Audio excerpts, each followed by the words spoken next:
Is your prophet black? So I can follow him? Are you saying to me, if I am a black man, I should follow a black prophet only? What is the purpose of saying such a statement? The purpose is to be evil. Muslims are racist. Islam is a religion of racism. This is a question of the devil. If you read the whole Bible, you will never see where Jesus is being white or black or anything. Do you know why? Because we as a Christians, from the beginning, all the disciples of Jesus, they don't care of how Jesus looked like. In Christianity, because it is the last thing to be considered, it never be mentioned. They mention everything about Jesus, what he did, what he said, but they never mention anything about his face. So when somebody says something to you stupid, you need to get him busted. So now, if we ask the Muslims, do you Muslims describe your prophet as a very good-looking man, as a white man?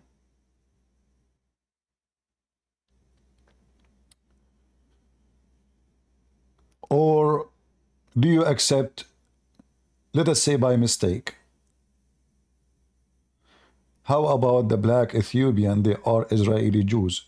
Well, those are not really real Israeli. Those are Jews, but not Israeli. Israeli is the children of Israel. Those obviously people who became or be converted to Judaism by somebody, and obviously they are not Israeli.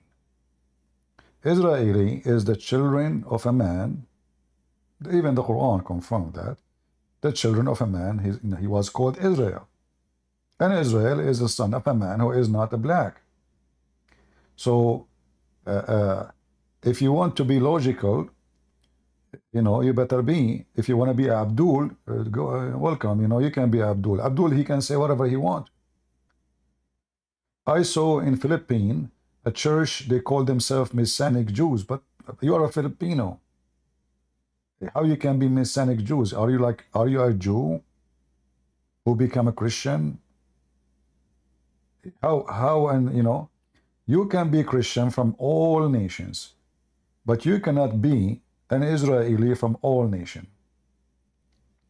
Because Israeli is the one who they are descendant from a certain group of people. Descendant, not convert. So you can say there's somebody, he became a Jew, but doesn't mean he is an Israeli or children of Israel. He's not. His religion now is a Judaism. And there is a huge difference between this and that. You know, when people they speak about color, right away you need to know that they must be racist. I can describe the color of a person because simply, let us say, a thief, he stole my car. I give description. I say he is white, red hair, 6 foot tall. Now description is there's a reason. But when it comes to religion and belief and faith, who care about your color? The Lord, he said, from their fruits you shall know them. Which book is telling us how Paul he was, how John he used to look like, how Luke, how Mark? Nowhere. Simply because color and look is not the reason to be good or bad. However, Muhammad, he made it so clear. Don't change topic, guys. You know, we have a topic. I mean, we all people in the chat, they ask questions. I don't know why. You know, do we have a topic? There's any historic about Muhammad? Is that the topic now?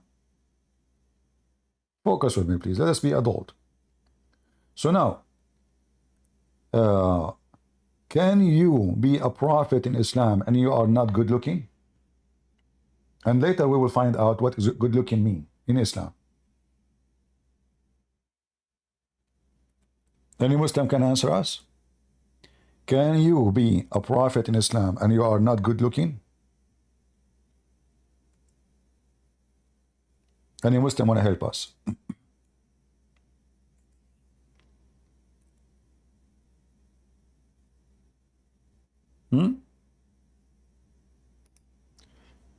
According to Muhammad,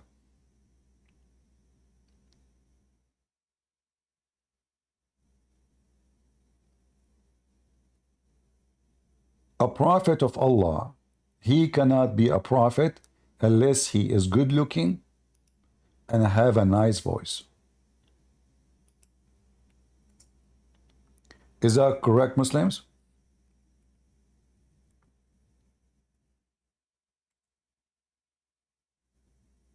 Or a Christian prince is lying? And we will find out what that is about. What good looking mean. Do we have any Muhammadan would like to join us?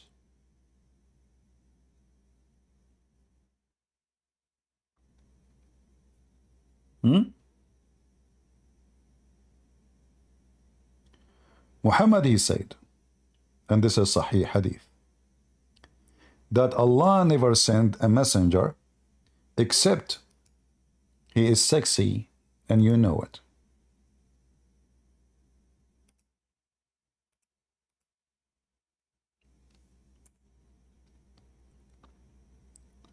So who is the one, and we will not show you,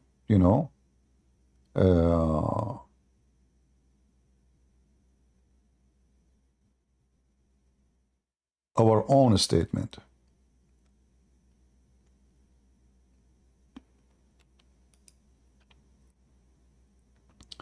The first hadith here, we want to find you the Sahih one from At-Tirmidhi. Give me a second.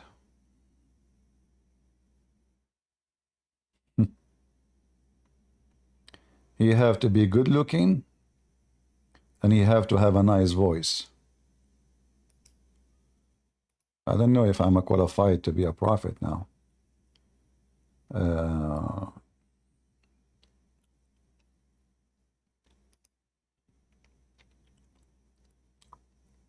All right.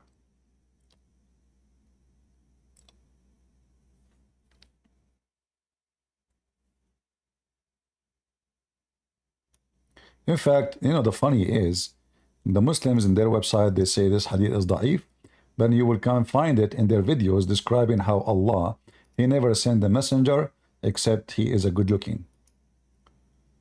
Like here, there's a video here, just to show you, how the Muslims. Look, and Qatada rahimahullah says, "Ma ba'ath Allah nabiyyan qat ila hasan al-wajhi hasan al-sawt," that Allah never sent a prophet except that they had a beautiful appearance and a beautiful voice. What he have? Did you hear it? Guys, did you hear the sound? Allah, he never sent a messenger except he have a beautiful appearance and a beautiful voice. All right. And this is the video for this. And I will copy for you actually the time, if you like to watch it. It's called the Umar Sulaiman. What did Jesus look like?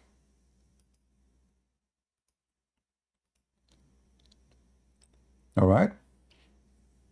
What Jesus looked like. Now, when the hadith says he have to be good looking and have a beautiful voice, what that is exactly means. This is a book. It's called كتاب الشفاء بتعريف حقوق المصطفى. The book of healing with definition of the right of the chosen one, which means Muhammad. Written by the Qadi, his name a judge, Qadi Ayyad. Very famous filthy Muslim terrorist. Page number 539, 540, 541. All of here is describing what is the punishment of the one who make fun of Muhammad. All of this is about what? The whole book is about what? What we should do with the one who made fun of Prophet Muhammad. Insulting Prophet Muhammad. How you insult Prophet Muhammad? No, may God grant us and you success, that everyone who insults the Prophet, may God bless him and grant him peace. All right. And now, he is going to tell you what is the punishment for insulting the Prophet of Allah.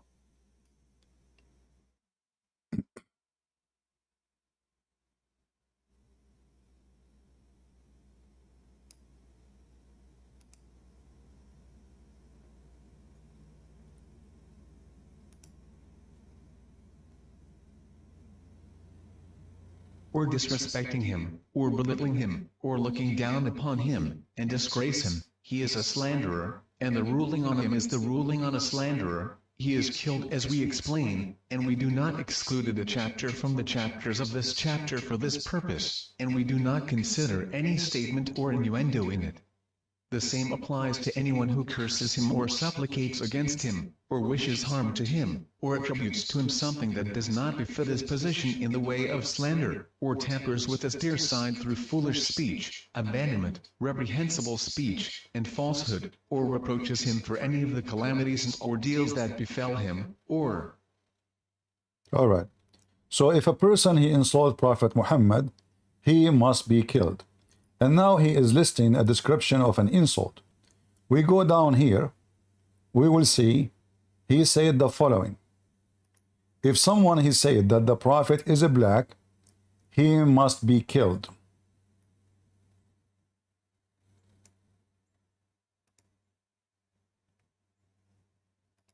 Ahmed bin Abi Suleiman, the companion of Sanun, said, whoever says, the Prophet, may God bless him and grant him peace, was black will be killed. So the book is about what? About speaking of Muhammad that he is an ugly person, a bad looking, or insulting him. So if Muslims are not racist, why if somebody said the Prophet is a black man, we have to kill him?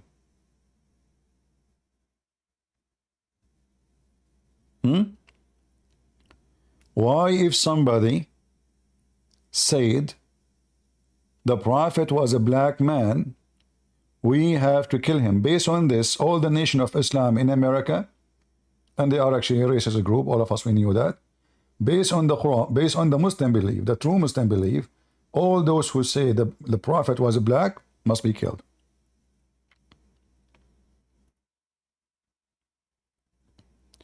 Am I making things up? I have the reference in front of you. I will post it in Ramble, and maybe somebody can shorten it and post it in YouTube too, and let me post it for you in Discord. And here we notice that this is a very ugly, disgusting religion. And those Muslims who debate black African, they are satanic.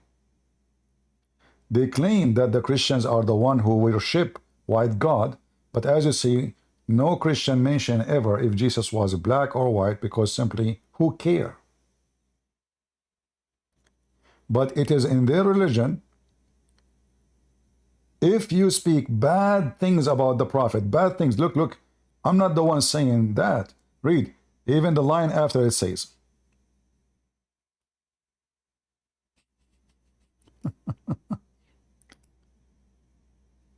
this is the line after saying the one who say he is black, kill him.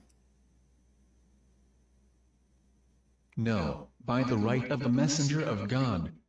He said, God did such and such to the messenger of God, and he mentioned ugly words, and he was told, what do you say, O enemy of God?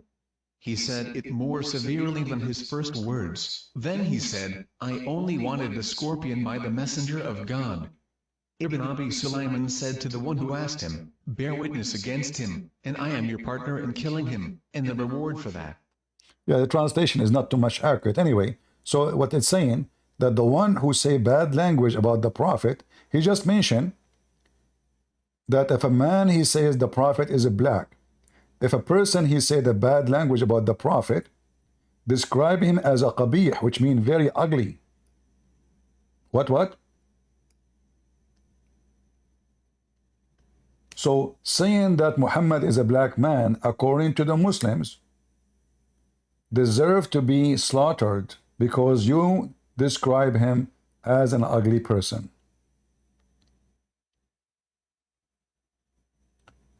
And the rest of the book is the same. All of it is about killing the one who insult Muhammad. All the book. But by the way, Islam is peace. If you insult Allah, by the way, Muslim, they will not kill you. If you go in the Middle East and say the F word to Allah in the middle of the street, you will not be killed. I assure you. I used to hear it every day in the street. Every day. Anyone get upset, he say F Allah. No problem. But don't say that to Muhammad.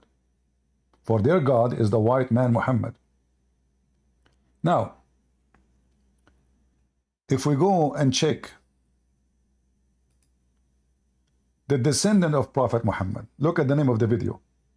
The descendant of a Prophet Muhammad. Are we going to find some black people in the descendant of Prophet Muhammad? This is a video made by the Muhammad and not by me. I'm not the one who posted. The descendant of a Prophet Muhammad, brother. Look at them. Obviously they are black. Look at this guy, what he have. I mean, he scared the hell of me. He have eyeliner like Muhammad in his eyes. This is, by the way, descendant from Prophet Muhammad. Look at him. He looked like Satan. But he's a white man. This is other descendant of Prophet Muhammad. Look like Muhammad was, he was, look at this guy. Oh boy. I mean, it's obvious he is descendant of Prophet. Look at the beautiful look. You feel comfortable when you look at him. Look at this guy. Look at this guy. All of those are descendant of Prophet Muhammad.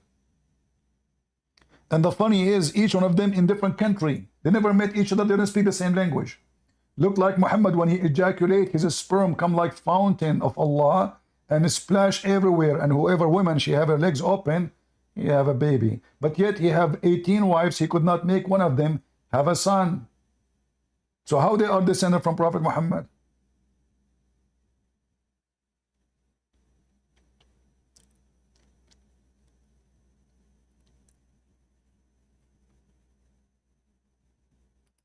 There is a video we played for you 1,000 times before.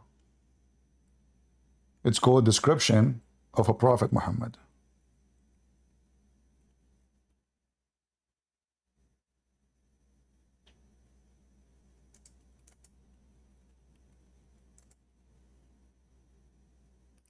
Why the Christians don't make videos speaking about how good looking Jesus is?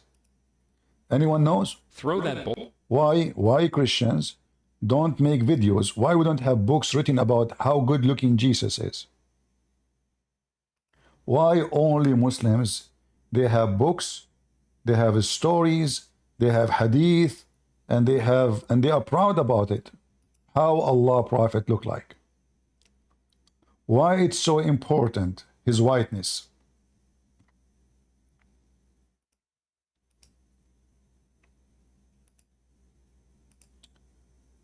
Because simply they are racist. I never ask all my life, in church, in school, my parents, how Jesus looked like. And my parents never mentioned anything about it. They never mentioned the word handsome. They never mentioned the word good looking. What they mention that how amazing Jesus is by what he said and what he did. He says, I came out one night, I came out one night, it was the full moon night. The guy cannot even talk. He cannot talk. Look, he is emotional because the Prophet Muhammad, he looks so good and he is a gay. I mean, do you see how it touched him? The Prophet, it looks so good. Do you notice how what happened to this guy? He can't even talk. He's out of words. Look at his emotion. It's not easy. You are describing the Prophet, police be upon him himself, and he is very white. This is not easy.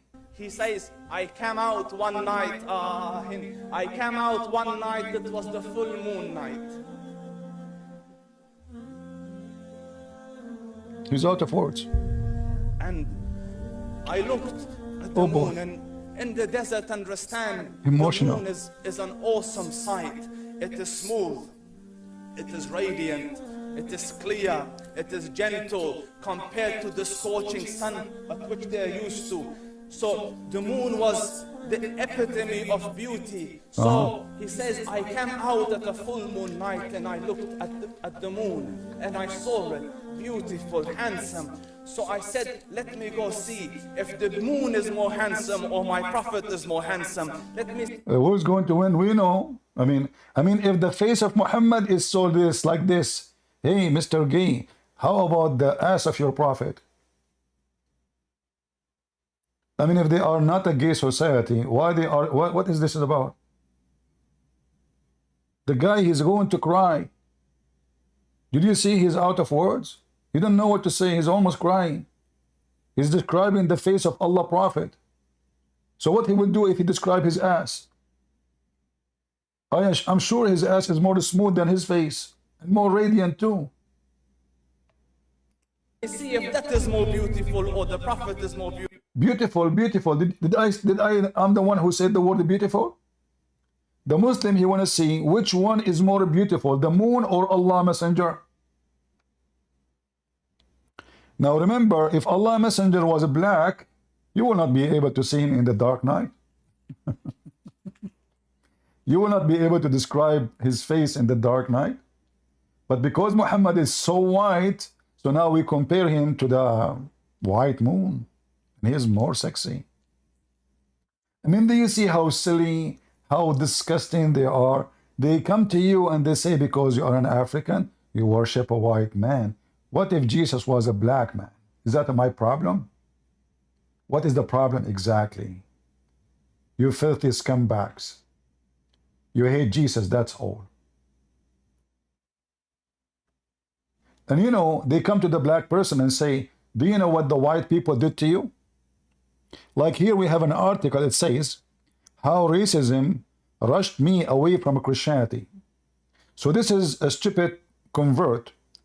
His name or her name, Wendy. Well, she decided to do Wendy. If somebody know Wendy, please talk to her. Let her watch my videos. A journey of belief and equality. Unseen creator. Equality. Listen carefully. And belief.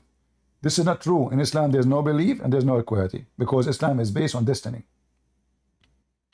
And therefore, the equality does not exist. Because Allah, He decides who go to hell, who go to heaven. How relocating to Georgia tested my faith. Okay. From Catholicism to exploring Islam. Okay. A quest of a spiritual community. Okay.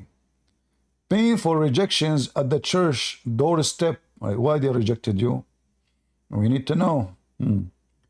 Welcome to church doorstep. Okay, doorstep. Confronting discrimination and identity. I wonder if they cared that my father was a war veteran and the son was a war veteran who both sacrificed their life for their country. People call the land of the free. Oh, hold on. According to your religion now as a Muslim, your father and your son, they are in hell because they fought for America, and America is the land of the kuffar, and the king of America is not a Muslim. So based on the religion you convert to, the one you are trying to say, I'm proud about them, you have to be ashamed of them. In fact, your prophet says, the one who say he is proud about his inheritance, tell him, go and bite the penis of your father. Anyone know Wendy's? Let us join us, Mrs. Wendy's. Your prophet said, if somebody is proud about his inheritance, and you are proud about your father and your son, because they are not Muslims,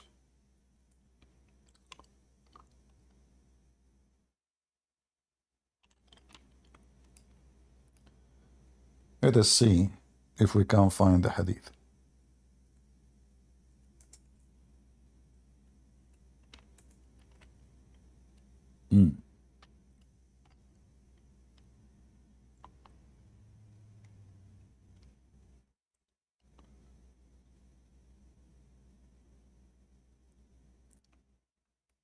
Let us use the English. Sometimes the Arabic, it shows you English. Let us type the word bite him. Because I remember in the first translation, they says bite him. They didn't say, they took the word penis off.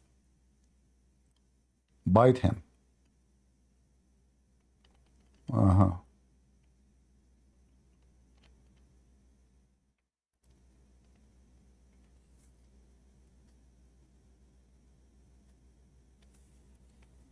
All right, give me a minute. Discrimination. They don't care, those Christians, if her father was a veteran. Really?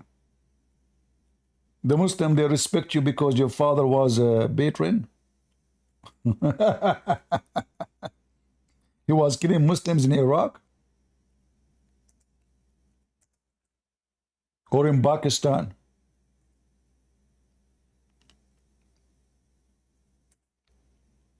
Let us see.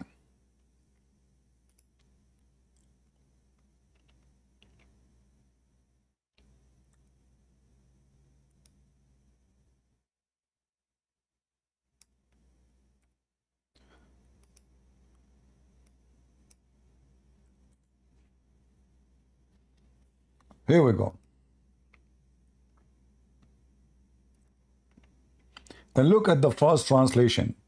It says here, tell him to bite his father. Oh, no, look, actually, the translation is accurate. Okay, I'm really surprised because there's other translation, they took it off. The one who is attribute himself in lineage to the time of Jahiliyyah, which means something have nothing to do with Islam. Tell him to go and bite his father penis. Do you see it? So this woman, she is talking about racism, but isn't it this is racism? Muslim, they consider themselves the best of race. So if you attribute any honor to your family or your grandfather who is not a Muslim, well, guess what? Go and bite the penis of your father. Is it a Christian prince who said that? Guys, am I showing you the reference? Am I giving you the evidence?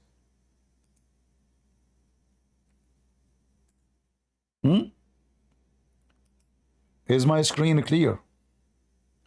Tell him to bite. I mean, look how filthy the scumbag Muhammad. What kind of a prophet? He speaks such a language.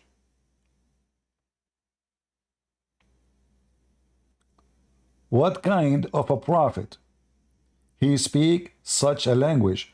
Go, and you know the Muslim, they say to you, Christian prince, you have a bad language. I'm quoting your prophet. It's filthy. Can you deny that? So now my language is bad. Huh? Tell him to go and bite his father penis. Wolf gang, are you a Muslim? Huh? Are you a Muslim? Yeah, I am. What do you think about your prophet saying to this woman her father, he served in the American army and he was a veteran. She's proud about him, and now she converted to Islam. Your prophet, he said, tell the one who is proud about his pre-Islamic era, and he is proud about it, tell him to go and bite the penis of his father. You never asked what was the, like, a Quranist maybe, a Sunni, a Shia? Oh, what is are you now? So now, okay, so are you a Shia? No? So what are you? Oh, I'm a Sunni, I'm just playing with you, though. Oh, you want to play with me now? I'm just kidding, you know? Ah, you are Trying kidding. to ease Ah, the okay. ends a bit. All right. So now, do you have the answer, or you are going to play? Oh, I can see the screen. Certainly. All right. Wait, can I? Okay, take a hike. We thought you are a fart, you turn to be a diarrhea. So this woman, she is crying that she went somewhere and she is wondering, do those even Christians know that my father was a veteran? Like, hold on, your father was a veteran, were you? I mean, are you stupid or what? I went to the army myself. Does that mean my son is the one who went to the army? So now people should respect my son because I went to the army? What about him? So, you know, look at the stupid logic. Look at the awkward logic. Embracing Islam. Oh, hold on. I thought about my grandfather back home in Puerto Rico. His beautiful chocolate skin, darker than my father, and his caramel eyes. And I thought about myself, mixed borica, fine product of Europe, African. What the heck is that? So now it's, you know, she felt discriminated because she is from Puerto Rico. Well, all Puerto Rico are Christians. I mean, do you see the stupidity? Do you see the lies? So you went in a church in Georgia where there is a big, huge number of African Christians, and you felt there you are not welcome because of your color, you liar? What a scumbag liar you are. Now, let us see if you are welcome with your color in Islam.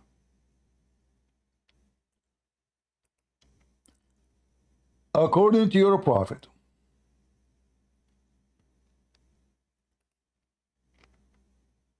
all dark-skinned people will go to hell. This is your faithful prophet, he's saying.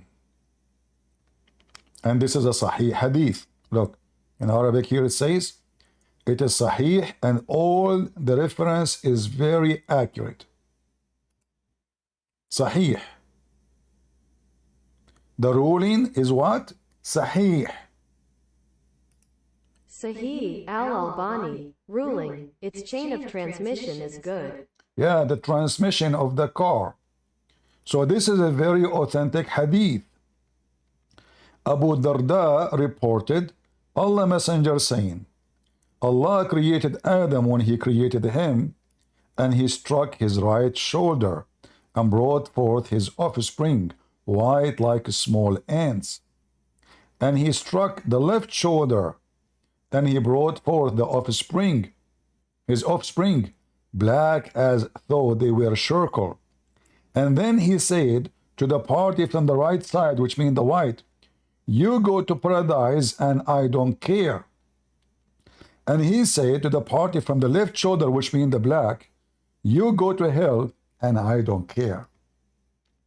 So this woman, she went to the church and she was discriminated because of her color. Really? That's a true story. I assure you that 99% of his story is about finding a husband. Most of those women, they convert to Islam because they are desperately looking for a man in the bed. So embracing Islam teaching.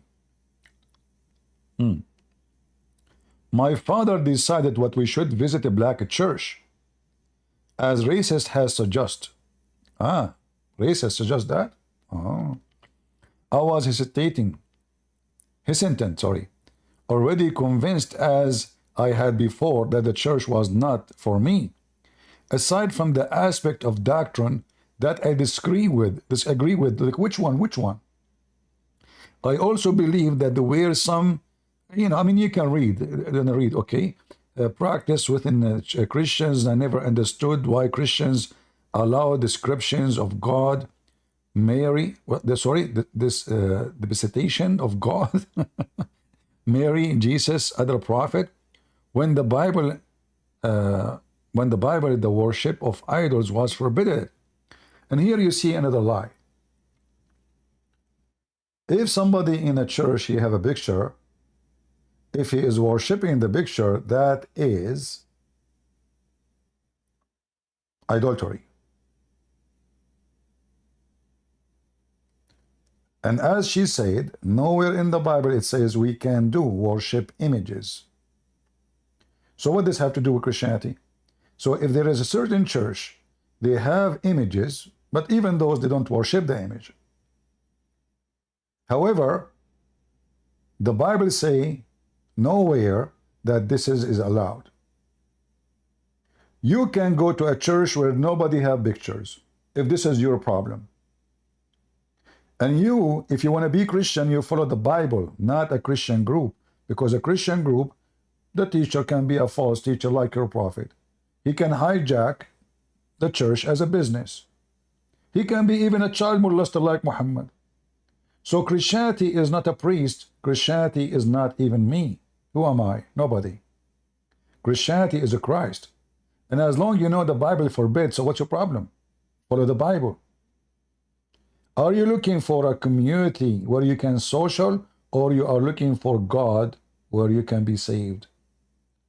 Obviously, you are going from place to place because you are trying to find a Starbucks where you enjoy the company. I did not even believe Jesus as God, and I did not believe that God looked like a man. And here you see how stupid she is again. How she claimed she was a Christian, and she say she never believed that Jesus was God. That means you never been Christian all your life. Because a Christianity is about, believing that Jesus is the Son of God. If you don't believe in that, then you're not a Christian. So you lied in the whole article. You're lying, saying that you were a Christian when you never been a Christian for a second. In the same time, God looked like a man. If we go to the stupid Quran, yesterday we have a Muslim, he called me, remember? We died laughing about Allah look. Allah have a shin, Allah have 5 fingers, Allah have, So Allah don't look like a man. So why Allah in the hadith, he said,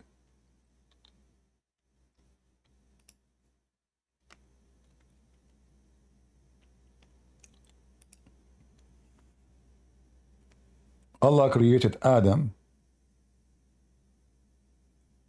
on his image.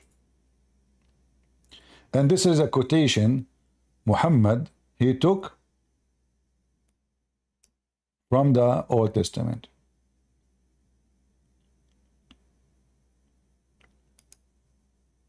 He copied it word by word. God created Adam in his image. So she is stupid. She do not know what she believe in. She converted to a religion. She is thinking that God don't look like a man. When, as you see, Muhammad make it clear that God, he created Adam in his image. Now the Muslims, they try to fix this. They say to you, no. The hadith is not saying that God looked like Adam. No. They are saying that God created Adam in his image. Hold on. Well, what are you talking about? So we know Adam have an image. So God created Adam in his image. So now Allah is talking about Adam image? No.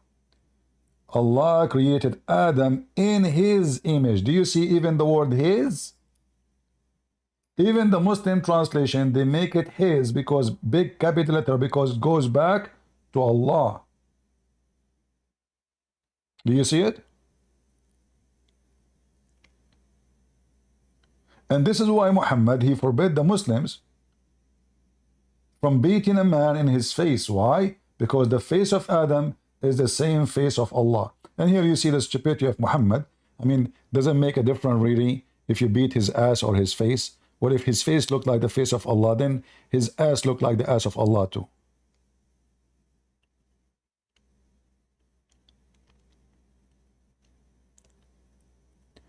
So this woman, she think that now she converted to a religion and the God of this religion don't look like a man. Well, how your God look like? Chimpanzee? Because according to Muslims, Allah is a physical being. Is the look of the man is something bad? You die to sleep with the man. You die to marry a man. You die to kiss a man.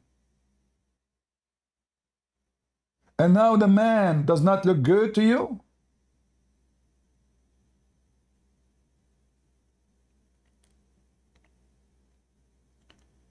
Guys, do you understand the stupidity and the stupid logic? So if you want to marry a person, you marry who? As long man cannot be good. Why you partner with your father is a man? That's disgusting. Your son is a man.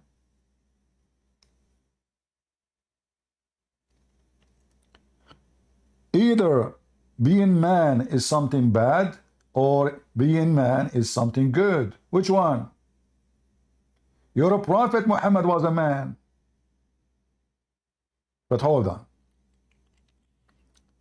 God cannot be a man, but Allah have fingers, Allah have hands, Allah have a penis. Do Allah have a penis? Muslims, they say no, Allah don't have ding ding. Let us go to the Quran and check if Allah have ding ding or he don't have ding ding. Allah, he said in the Quran, how can I have a son if I don't have ding ding? No, he did not say that. If I don't have a woman. How can I have a son? Yet I don't have a wife. Are you saying to me that your God is not a man? And he don't have ding ding. Yet he is lying to us saying the reason he don't have a son, because, not because he don't have ding ding, but because you don't have a wife. In fact, in Arabic it says sahiba, and sahiba means girlfriend. So how God can be God, yet he cannot have a son unless he have a wife? I thought your God is not a man. This is what men do. A man, he cannot have a son unless he have a woman. They have to have sex. Possibly 10,000 times like Muhammad, still he could not even have a son. Because Muhammad always shoot in the wrong area. Or maybe he's shooting blank. Or maybe he's not shooting at all. So this stupid woman, she is claiming that her God is not a man. And she is claiming that she is running away from the church because they are racist. And Islam is not racist.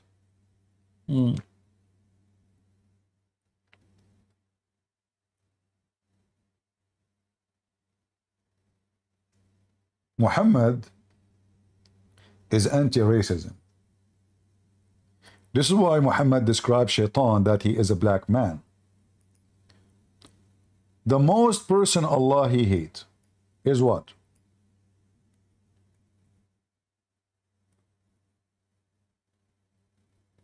Is a black man.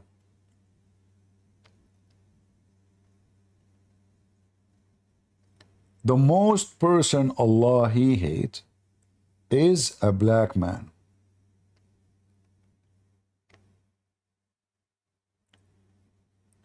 Let me find you the hadith.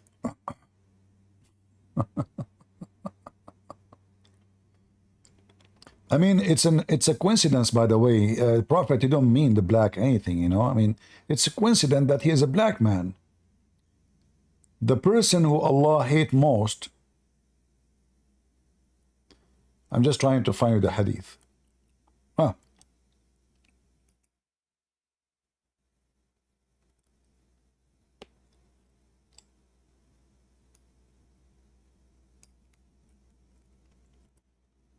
Let us see.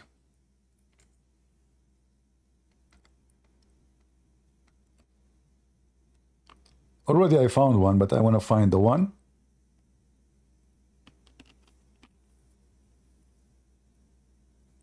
But all of those, by the way, they are saying the word black. You can read it, you know. I mean, all of those, they are saying a black man, you see. There is a sign of who? Of those who are filthy people. What is the sign? Among them will be a black man with deformed arm, in which there are black hair. All right? But let me get a hadith. The other one.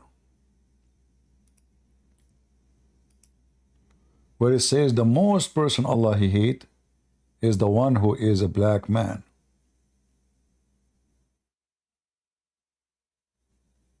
All those hadith, by the way, speaking about the black man, which Allah He hate. But I want to find you the one that says the most one of them is the one who is a black man.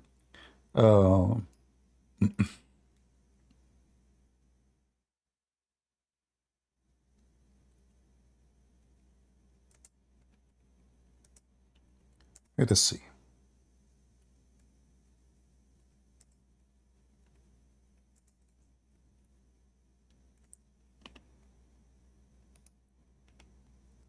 All right.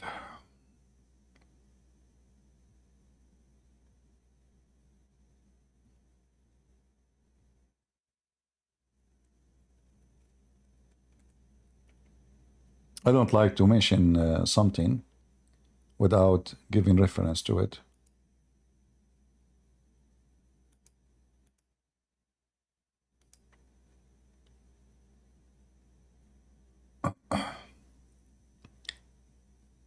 Give me a second.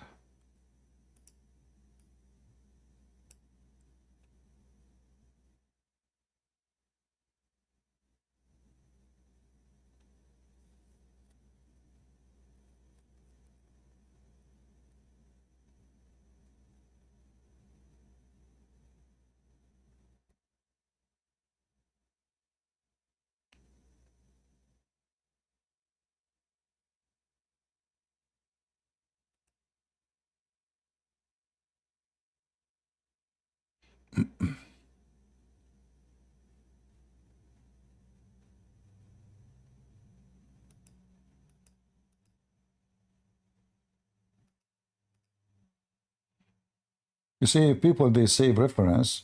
They should be able to get me the hadith right away, but because people don't save it, you know. Okay. I think now I can find it.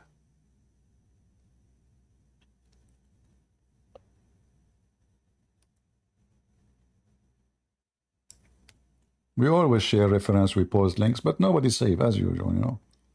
Because most of people, they come just for entertainment. Potatoes.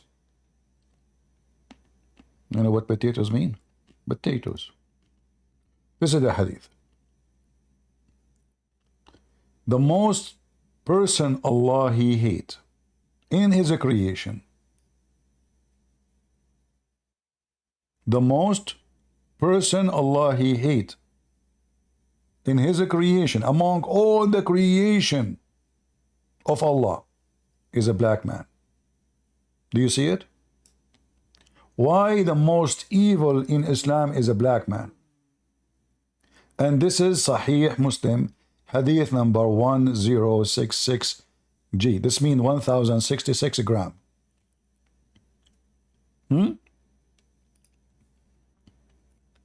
Why the person Allah He hate most is a black man? Is not a Trump? Do you see it, Abdul?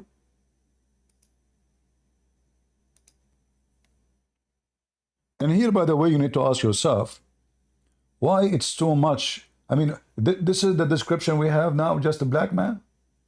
Nothing else?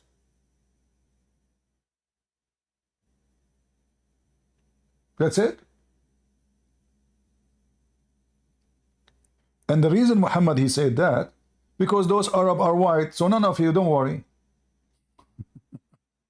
So let us throw the hate at the black man. The devil in Islam is a black person.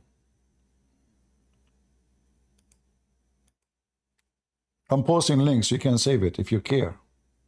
But I'm sure you don't. Do you?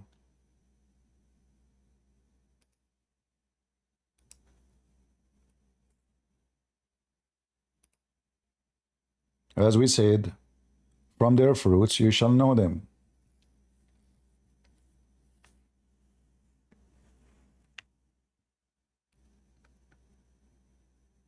How about the description of Shaitan? Is he African or he is a white European according to Islam? Who is a Muslim when it challenge me? I say, according to Islam, he is African. What say you, Muslims? We want to see who is the racist God. Why every evil in Islam he must be black?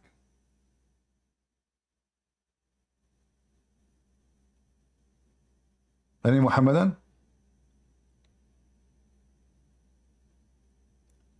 You know, once I was busting a Muslim in Facebook. I used to have a Facebook account. I deleted a long time ago. The guy, he said to me in his comment, have you ever seen an angel he is black? So I answered him saying, are you saying that only white ones are good ones? The stupid Facebook, they block me, not the guy who said that. Scumbag of Facebook. And the funny, the owner of Facebook is a Jew. Lord have mercy.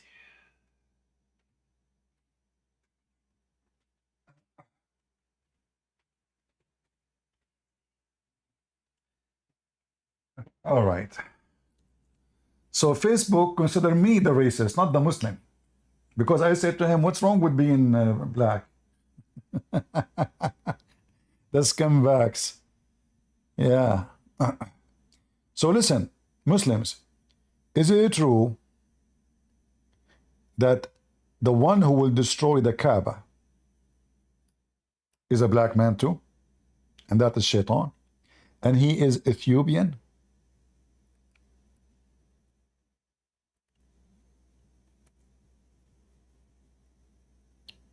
Is that true, Muslims?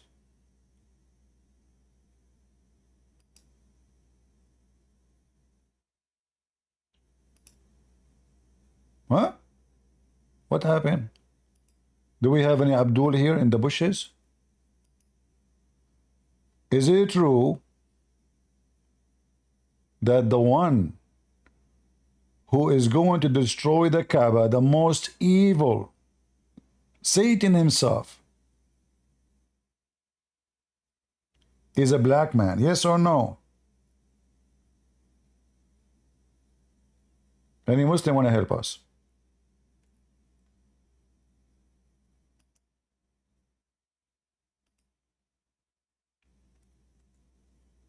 Muslims don't dare to answer by saying yes or no.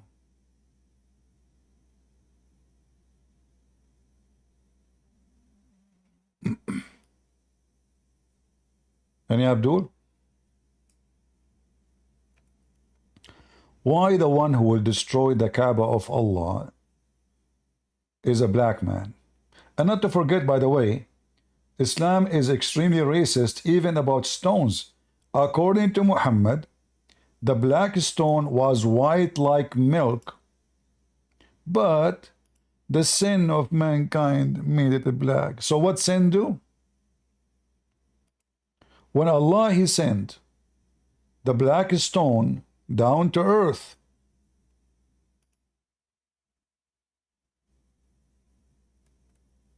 it was white, even whiter than milk.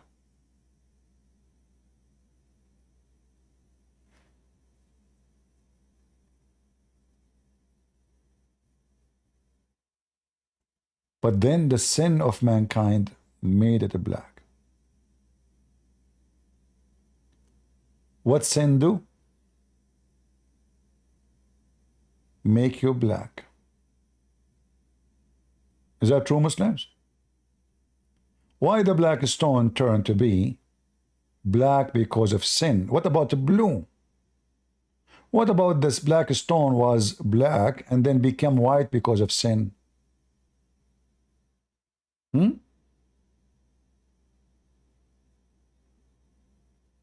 Any Muhammadan?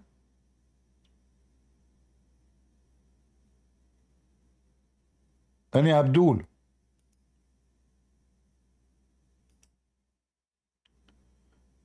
Let us see.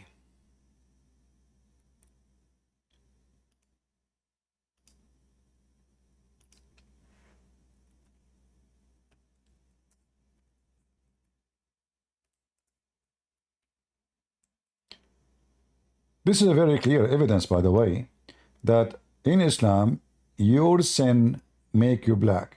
And actually, we can go later to the Quran and you will see how Allah will make all those who commit sin black.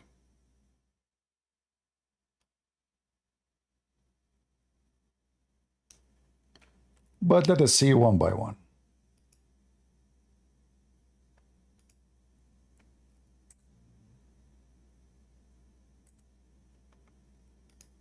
If you're an African and somebody says to you, you worship a white God, don't be stupid and say Jesus was black. That's stupid of you. Say to him, we worship Jesus because he is God, not because he is white. And by the way, your prophet is a black or white? Why you are following the white man? And is your God Allah white or black? Isn't it the Quran says Allah nuru samawati wal ard, Allah is the light of the world? Okay, is the light black or something else?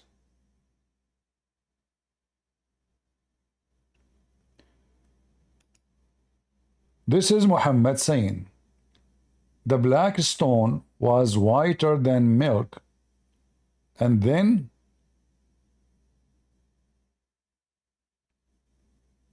in fact everything have to do with Islam have to do is white.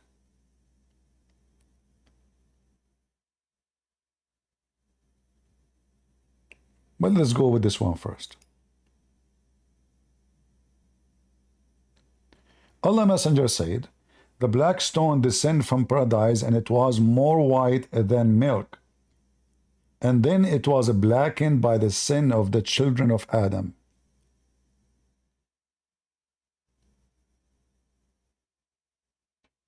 Hey Muslims, who want to tell me why sin made the stone of Allah black? You see, Allah's stone is white.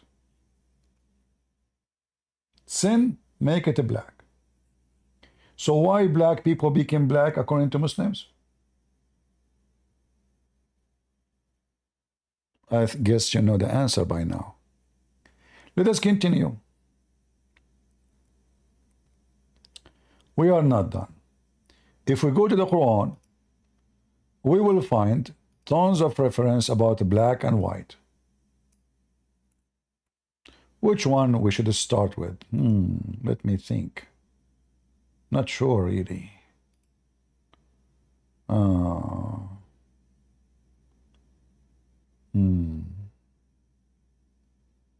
Muslim, what I should take first?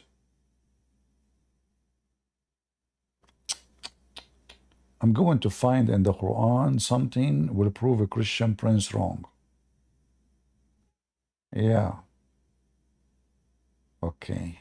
So what verse will prove me wrong? What verse will prove me wrong?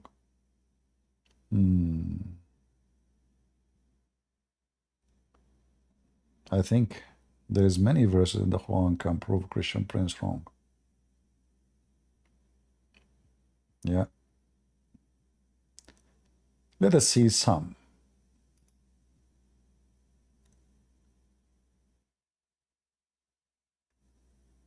So if we go in the Quran, we will find the following verses.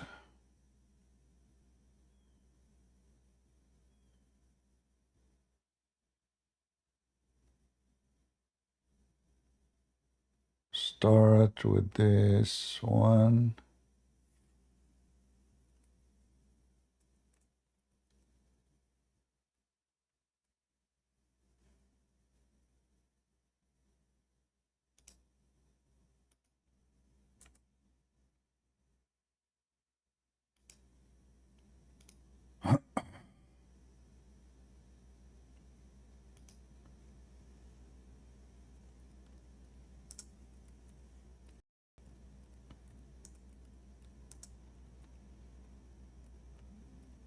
I hope a Muslim will join us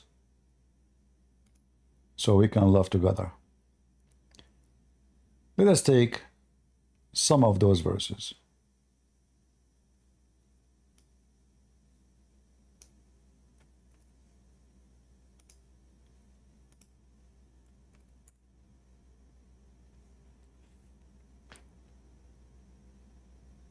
Those who did lie about Allah with their faces blackened, is there not a place in hell for the arrogant? So those who they are lying about Allah, their face will be black. I mean, this is not a racist statement, right? Not a big deal. I mean, they will be black, so what? You know? Okay, what about the one who they are a Muslim? Their face will be bright white. Seriously. Yes, brother.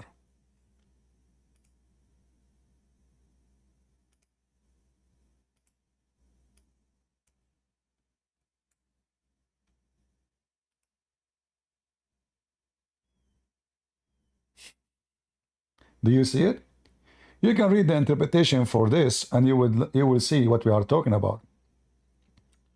So a Muslim, he go to heaven. A Muslim, he is qualified to go to heaven. He must be a white person. The Muslim, they will say to you, no, this is in the day of judgment. The faces will change. So the faces of the believers will become white, very white, and very good looking. And the faces of those who they are not believers, Allah will make them black. But that will not change anything. Still, that means your God considered the black as a punishment and the white is a reward. Correct? If we go to chapter 27, verse number 82, the chapter of the ants. Let us go to Ibn Kathir. Look at the descendant of Muhammad. Look at this guy, how cute. Look how cute he is. Guys, this is the descendant of Prophet Muhammad. MashaAllah, MashaAllah. Where is this picture? Where is the picture? We came here to see the picture. What happened to the picture? Like, what happened, man? We came here to see the picture. You took it off. Oh, look. I will make you see. I cannot zoom in now. I don't know what happened. Okay, hold on. But I mean, you got the idea, right? This is the descendant of Prophet Muhammad. Oh boy. And all of them, they have, they put eyeliner. Let us see. Yeah, get lost. This guy about Muhammad, how white he is. All right, hold on. Here we have something. This is Tafsir Ibn al-Qayyim. Ibn al-Qayyim is a person, Mimi Hijab, Fifi, Lili Da'wa, Susu, Dudu, all the stupid idiot in YouTube, the YouTubers, they keep mentioning his name. What Ibn al-Qayyim he says about who is going to go to hell and who is going to go to heaven. Let us read together.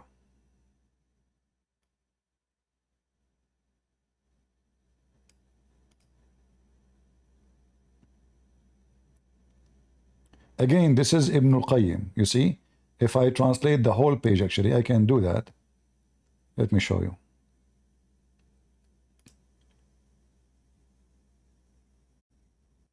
Okay.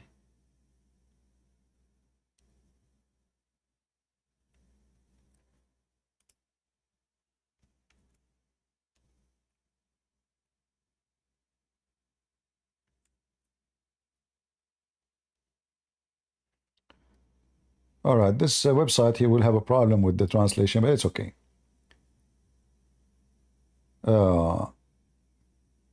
Here Ibn al-Qayyim explaining how Allah created the black people and why He created them. God struck the right shoulder of Adam. Ibn Abbas said so. Ibn Abbas, he took it from Muhammad.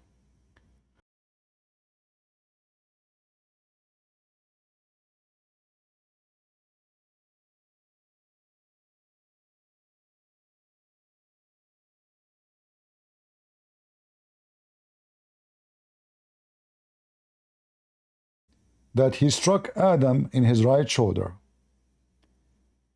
Let us highlight that if we could.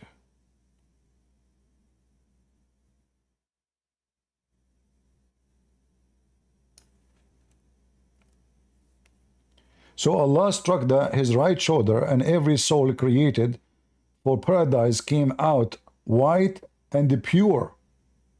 And He said, these are people of paradise. Who? The white people. Do you see it, guys? Do you see it? Is the screen coming right in YouTube and Rumble and etc.? You can see, or part of it only? Let me know if you can see. I will post the link for you. This is Ibn al-Qayyim. This is not a joke. This is the biggest terrorist who hates Christianity and he hates Jews in the history of Islam. So, when Allah He created Adam, He struck him in his right shoulder. And here, by the way, you see how Muslim they will say to you, this is da'if hadith. It's a big fat lie. If it is da'if, why the biggest scholar they are quoting it to explain the Quran? If it's a fabricated hadith, why the scholar, the biggest scholar, they are using it to explain the book? Do you use a fabricated story to explain the true Quran, or you use fabricated story to explain the fabricated Quran?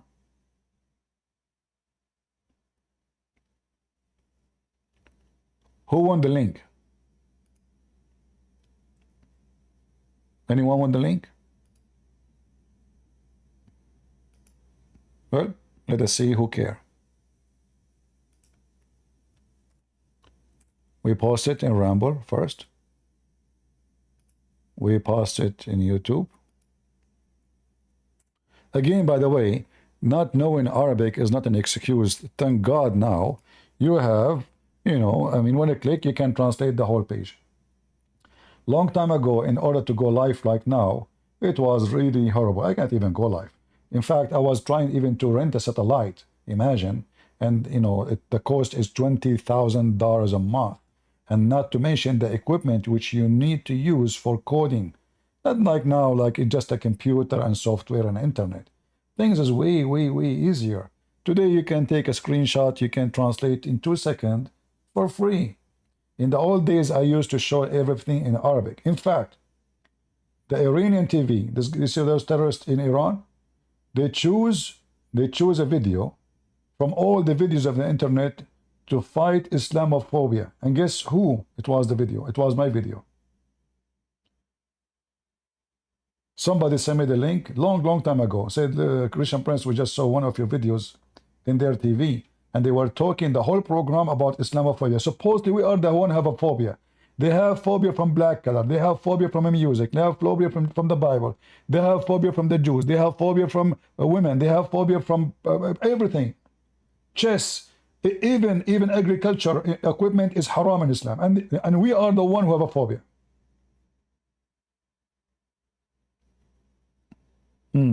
True story. So now Allah, He created Adam, and then he struck him. And look here, the language is a little bit different from the other hadith. So He's saying, those people, they are to paradise. Who? Those who they are pure white. Not just white. No. Pure. And those who struck them in the left shoulder, they wear black. And He said, to souls who they are created from the left shoulder, you go to hell. All those souls created from the left shoulder, and here remember, Islam is speaking about right and left. Right present the right, left present the wrong. Right present Allah, left present shaitan. This is why black people, according to Muhammad, created from the left part of Adam. So Adam have half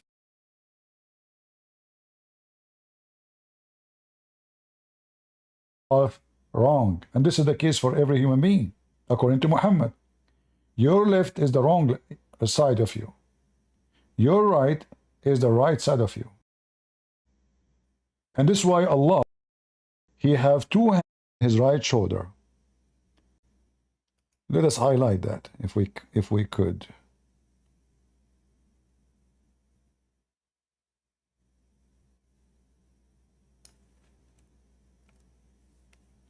So Allah struck His right shoulder, and every soul created for paradise came out white and pure. And He said, these are people of paradise. Who? The white people. Do you see it, guys? Do you see it? Is the screen coming right in YouTube and Rumble and etc.? You can see, or part of it only? Let me know if you can see. I will post the link for you. This is Ibn al-Qayyim. This is not a joke. This is the biggest terrorist who hate Christianity and he hate Jews in the history of Islam. So, when Allah, He created Adam,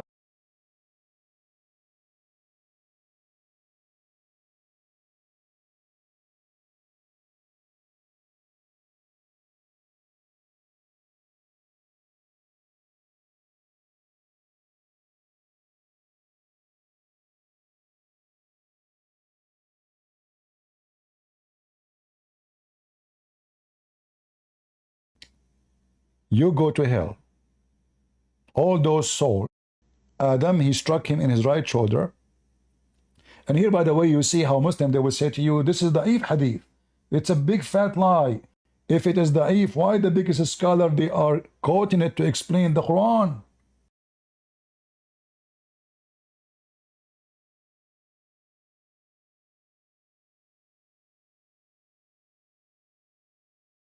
If it's a fabricated hadith, why the scholar, the biggest scholar, they are using it to explain the book?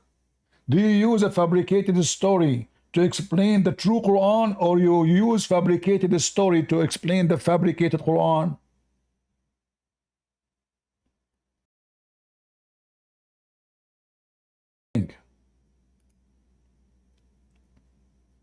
Anyone want the link?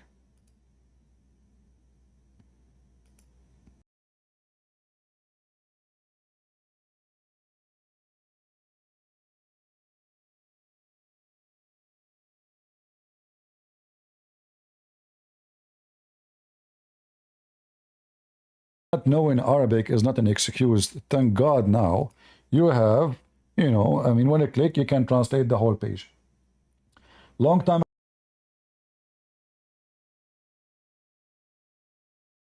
I was trying even to rent a satellite, imagine, and the cost is $20,000 a month, and not to mention the equipment which you need to use for coding. Not like now, like it's just a computer and software and internet. Things is way, way, way easier. Today you can take a screenshot, you can translate in 2 seconds for free. In the old days, I used to show everything in Arabic. In fact, the Iranian TV, you see those terrorists in Iran? They choose a video from all the videos of the internet to fight Islamophobia. And guess who? It was the video. It was my video. Somebody sent me the link, long Arabic. In fact, the Iranian TV, you see those terrorists in Iran? They choose a video from all the videos of the internet to fight Islamophobia. And guess who? It was the video. It was my video. Somebody sent me the link long time ago. Said, Christian Prince, we just saw one of your videos in their TV, and they were talking the whole program about Islamophobia. Supposedly we are the one who have a phobia. They have phobia from black color. They have phobia from music. They have phobia from the Bible. They have phobia from the Jews. They have phobia from women. They have phobia from everything. Chess, even agriculture equipment is haram in Islam, and we are the one who have a phobia.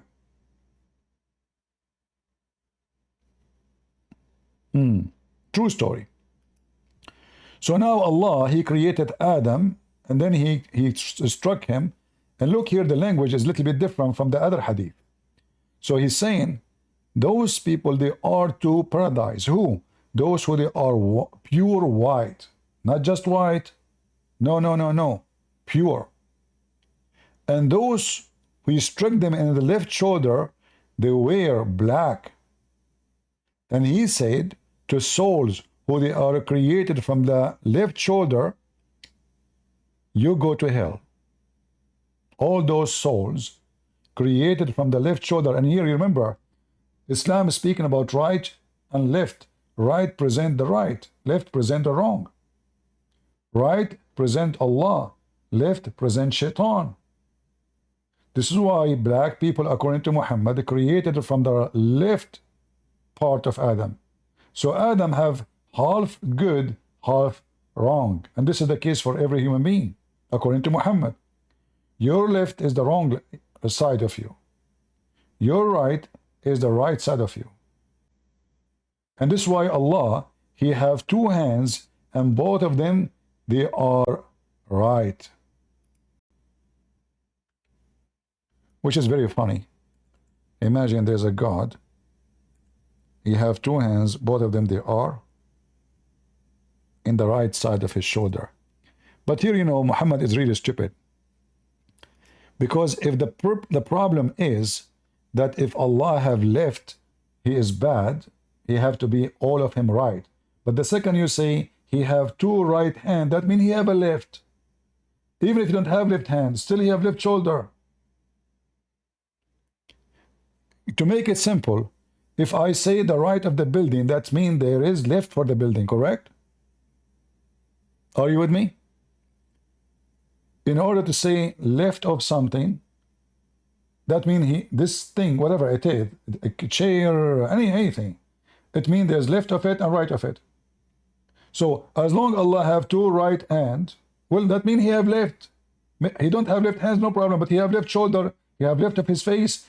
Allah created the black and the white from the shoulder. Look like Allah, when He created Adam, He did not make balls. Adam at that time don't have balls. He used to ejaculate from his shoulder. And his wife Eve, she never had sex with him. She just hit him in his shoulder and the babies come. Like, hey Eve, you want to have sex? Okay, honey, let me hit you in your shoulder. Okay, baby's coming, baby's coming. Like, what the heck?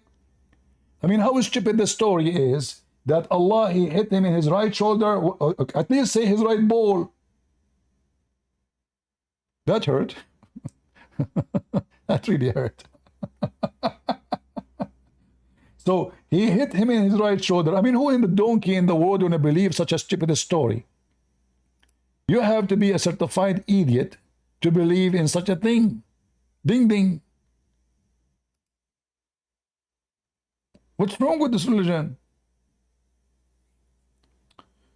Anyway, where we were. Oh. Well, what? Okay.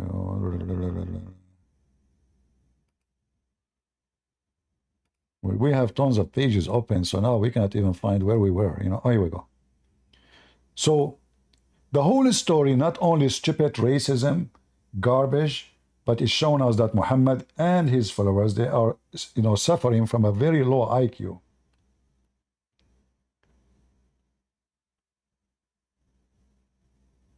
You know, when a Muslim, he say to an African, you worship white God, and the white man, they enforce white God on you. And this is absolutely false, because the most old churches in Christianity established almost in the same time. So some disciples, they went to Egypt, and that's St. Mark. Some disciples, they went all the way to Ethiopia. Some disciples, they went all the way to Greece, all the way to Europe, or Syria. And even the disciples, they went all the way to India. So if the Christians, they worship white God, why the white God? He loved to save every race.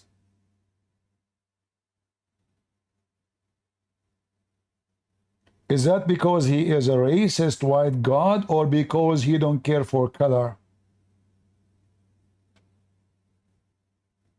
Do you understand? So when a stupid Muhammad and he come to you, tell him, by the way, Islam is #1 slave contractor. All the black African American, black African and Europe slaves, all of them, they were captured by the Muslims. If you don't believe me, it take you 5 minutes to check it in Prophet Google. The white man, he go to Africa, he go to Morocco. Where in Africa? Morocco, Tunisia, Libya, Egypt. And this is where they buy the slaves, from the white Arab. You become a victim of slavery because of the white Arab Muslims. How many slaves they are black Muhammad he own? If I type right now in the hadith,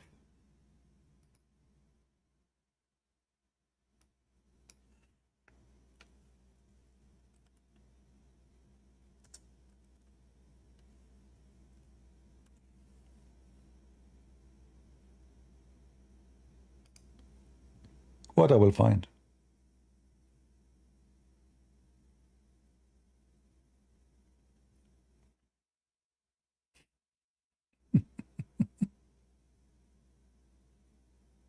Look how they own slaves. They bring a black African, they kidnap them from their family, and they use them and they abuse them.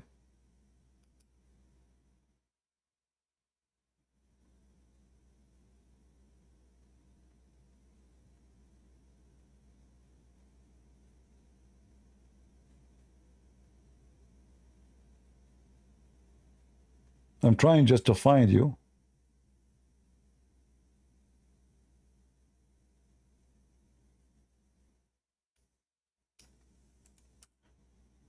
How many slaves Muhammad he owned, and how many are black, and how many he abused, and how many he raped?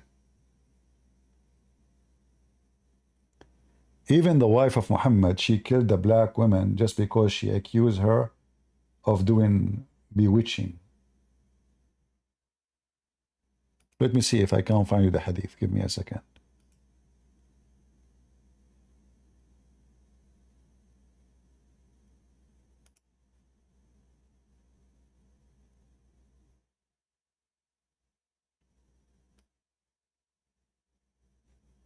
I don't know if I can find it in English, but we will see.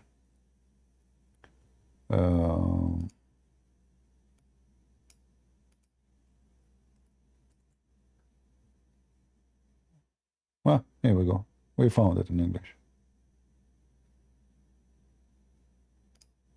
And here you notice how even the wives of Muhammad are criminals too. Yahya related to me from that Hafsa, the wife of the Prophet, may Allah bless him and grant him peace, killed her slave girl who has used sorcery against her. Do you see it?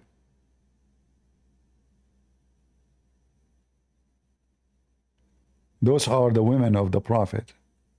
They are disposing human being, black slaves, like garbage. You see how easy to kill somebody?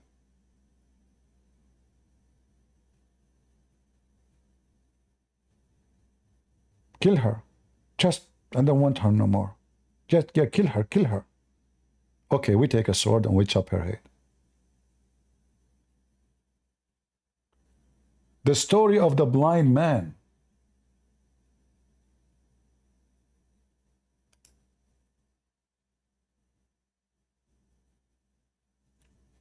who killed his slave girl. Why? Because she insulted the Prophet.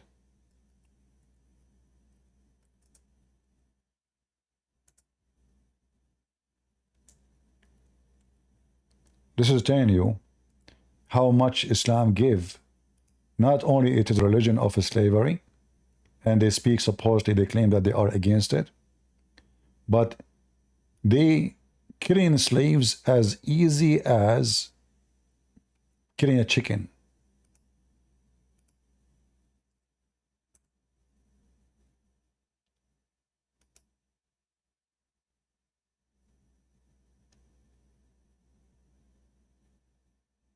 A blind man who had a slave mother. Slave mother what? Slave mother of his kids, not slave mother. That's not his mother. So don't take it wrong. So he have a slave, he sleep with her, which means she is not his wife. See, slave mother mean she is a slave and she is a mother of his kids. He is having sex with her. Who used to abuse the Prophet and disparage him. He forbid her, but she did not stop. He rebuked her, but she did not give up her habit. One night she began to slander the Prophet and abuse him. So he took a dagger and placed it in her belly and pressed it in and killed her. A child who came between her and the legs was smeared with the blood that was there. When the morning came, the Prophet was informed about the incident. So he assembled the people. He says, I adjure by Allah the man who has done such a thing. So the blind man, he came. He jumped over the necks of the people, trembling. He stood up and he sat before the Prophet and he said, Messenger of Allah, I am her master. She used to abuse you and disparage you. I forbid her, but she did not stop. I rebuked her, but she did not abandon her habit. I have 2 sons like pearls from her, and she is my companion. Last night she began to abuse and disparage you. So I took a dagger and I put it in her belly. I pressed it until I killed her. The Prophet, he says, oh, be witness. No retaliation is payable for her blood. Her blood is free. Do you see it?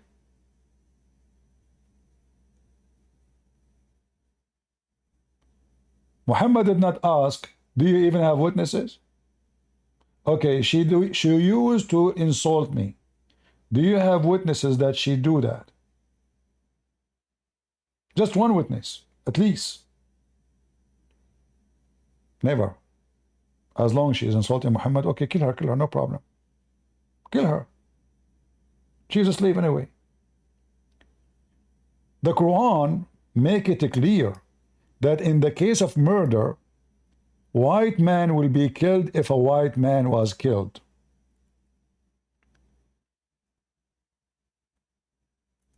Black man will be killed if a black man was killed. Women will be killed if a woman was killed. If you read the interpretation, it says that a white free man will not be killed for the death or the murder of a slave man. Chapter 2, verse 178.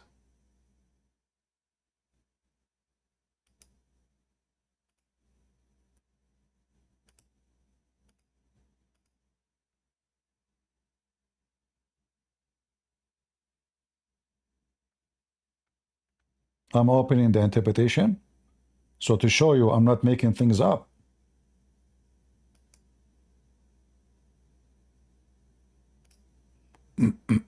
One 78,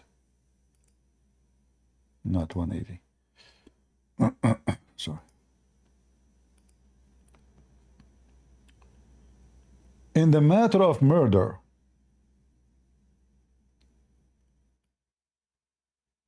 free man who etc. kills another free man, and a slave for a slave, a slave who premeditatedly kill another, and female for the female. If you don't understand yet what it says, we will make it more clear for you.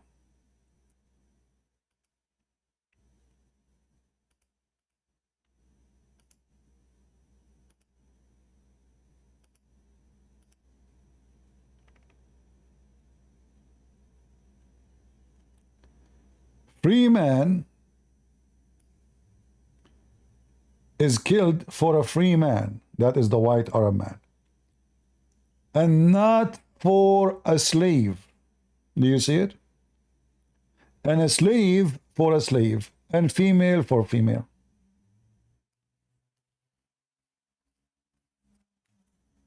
So now if I kill your black slave, what is my punishment? You cannot kill me. You kill one of my black slaves. So now we have two victims and two murderers, and two murderers enjoying their life.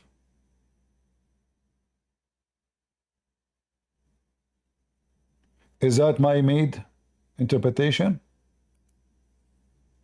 Is it me fabricating this, or I'm showing you on the screen what it says?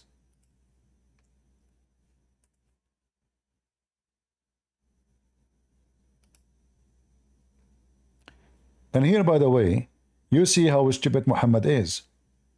Because Muhammad, he thinks he is copying the law of Moses, eye for an eye. This is how stupid this man is. This is not an eye for an eye, you idiot. This is an eye for an ass for an eye. And this is a leg for an arm. They have nothing to do with each other. I wish it's an eye for an. I mean, look, the slave, he got killed. You are killing just another slave? What is the killer? Shouldn't you punish the one who did the murder? And if I kill somebody's wife, why okay, I killed his wife. Why you want to kill my wife? Kill me. Do you see how dumb, stupid Muhammad is? So now I kill. Okay, you know what? What if I want to get rid of my wife? Look what I would do. Go and kill the wife of my neighbor. Then my neighbor, Islamic law, brother, Islamic law. You kill my wife, you know, please kill her, please. Like she is here in the bedroom. Go inside, you know. So now you can. Okay, you know what? I want to get rid of my mother-in-law. So I killed the mother-in-law of somebody. He's my neighbor. He come and he killed my mother-in-law. Perfect, too. So now we exchange. Both of us, we are free from the mother-in-law. And then they say, you worship a white God. When everything, I can show you in this reference, if I want to continue, about Muhammad, the white man. Muhammad is under white arm. Muhammad, the red head. Muhammad, the amazing white. I mean, and then they speak about racism.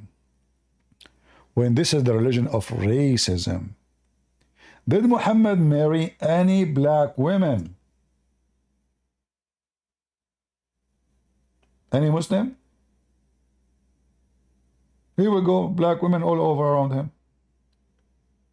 Why the wives are always white?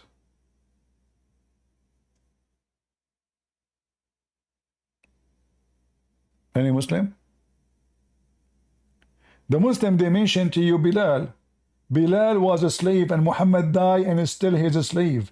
And Bilal, he said to Abu Bakr, if you bought me for the sake of Allah, will release me for the sake of Allah. If you bought me for the sake of yourself, will keep me for the sake of yourself. They never free the guy.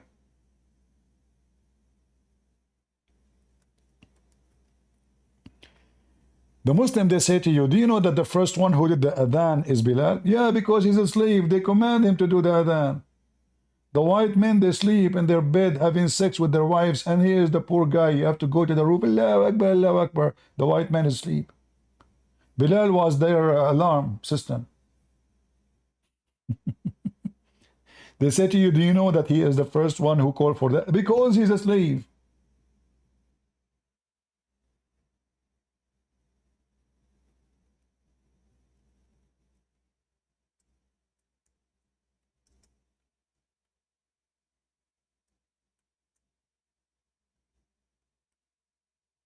And you will notice that the Muslim, they will not mention the word slavery and white unless they are talking to a black person.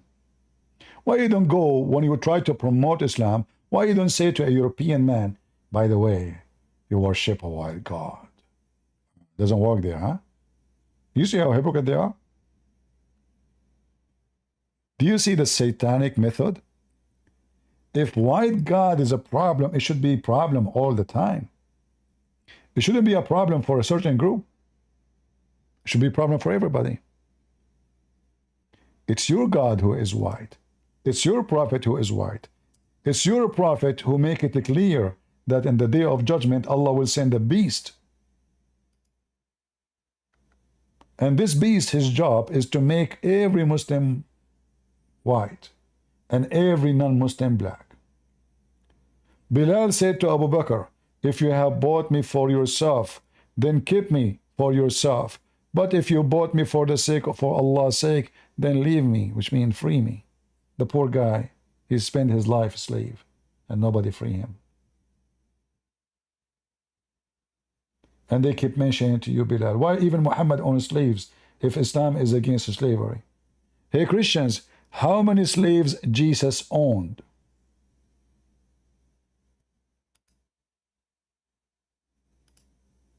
How many slaves Jesus he owned?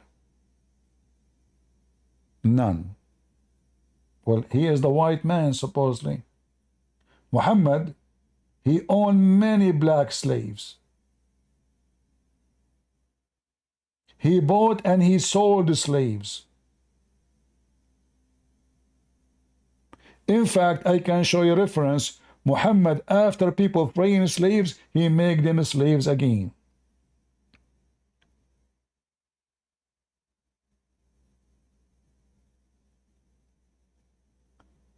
Jesus never owned a house, never owned a horse, never owned a donkey, never owned anything. And he is the one, if you want to make glory to himself by those things. I mean, imagine if I can raise people from death. I can be I am the most powerful person in world. Kings will bow down to me. If I am the one who is making you come back to life, you will live forever. How much money, how much authority Jesus will have? The one who can command a dead man to come back from the grave. How many kings and princes they are willing to give all their money when they lose their eyes and their vision, or they cannot walk?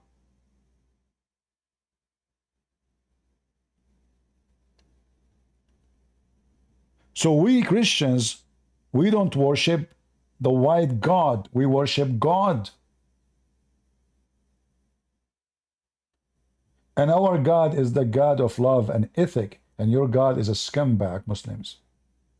He is the one who encouraged Muhammad to go after his own son's wife. And he said to him, why you tell the husband to keep her? Are we talking about a cow? Keep her, not to keep her? Is that what God he do?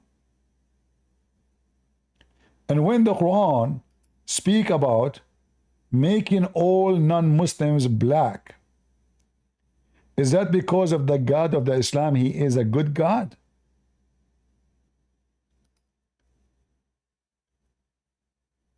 If we go to the chapter of the Naml, ants, where is the ants? I mean, they don't even have numbers. The ants.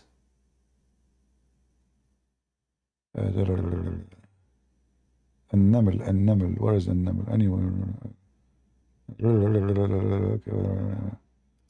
Okay, hold on. This website is really messed up.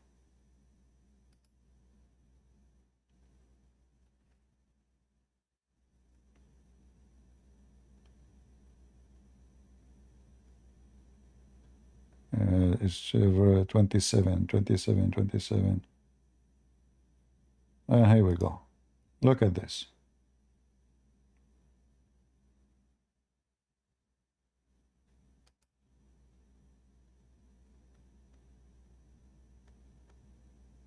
Look what Allah will do in the day of judgment.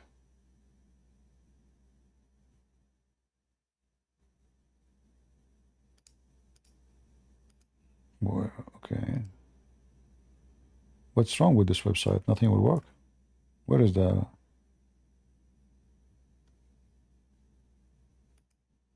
potato website? Garbage in, garbage out. Why it's not working?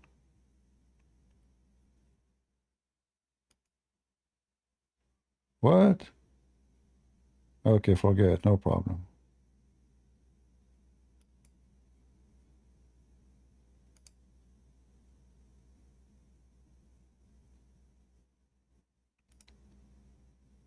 Yeah, that website is really potato.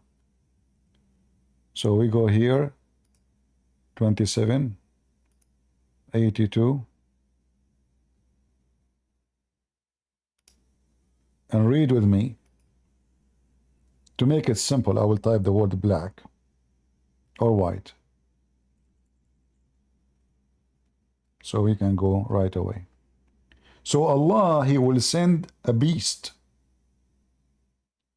And this beast have description. If you read it, you will die laughing. And then you need to ask yourself, this description coming from where about this beast? You will see that Muhammad the thief is copying somewhere from the Bible. But because he's a thief, he make it funny story. So he turned it to be something else. So read carefully with me.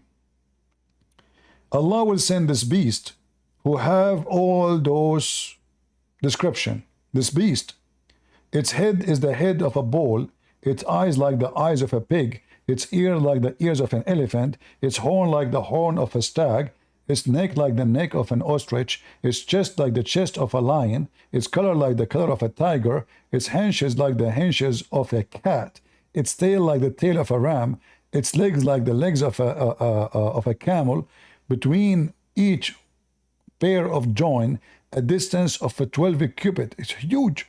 It will bring out with it the staff of Moses and the ring of Solomon, and will be no believer left without, making a white spot in his face, which will spread until his face becomes shining white as a result.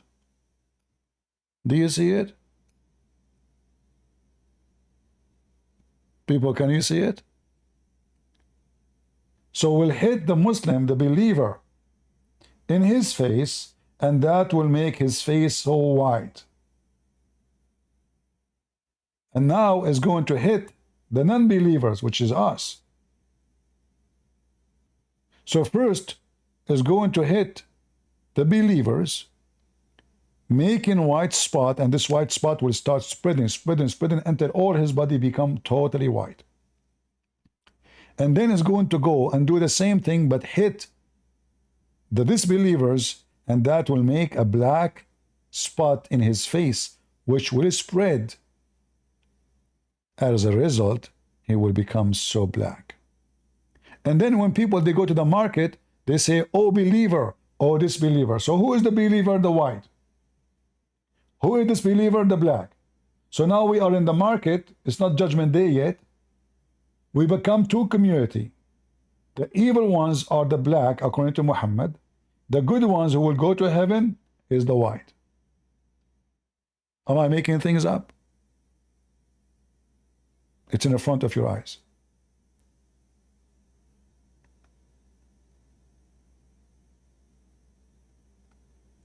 This is the filthy Muhammad.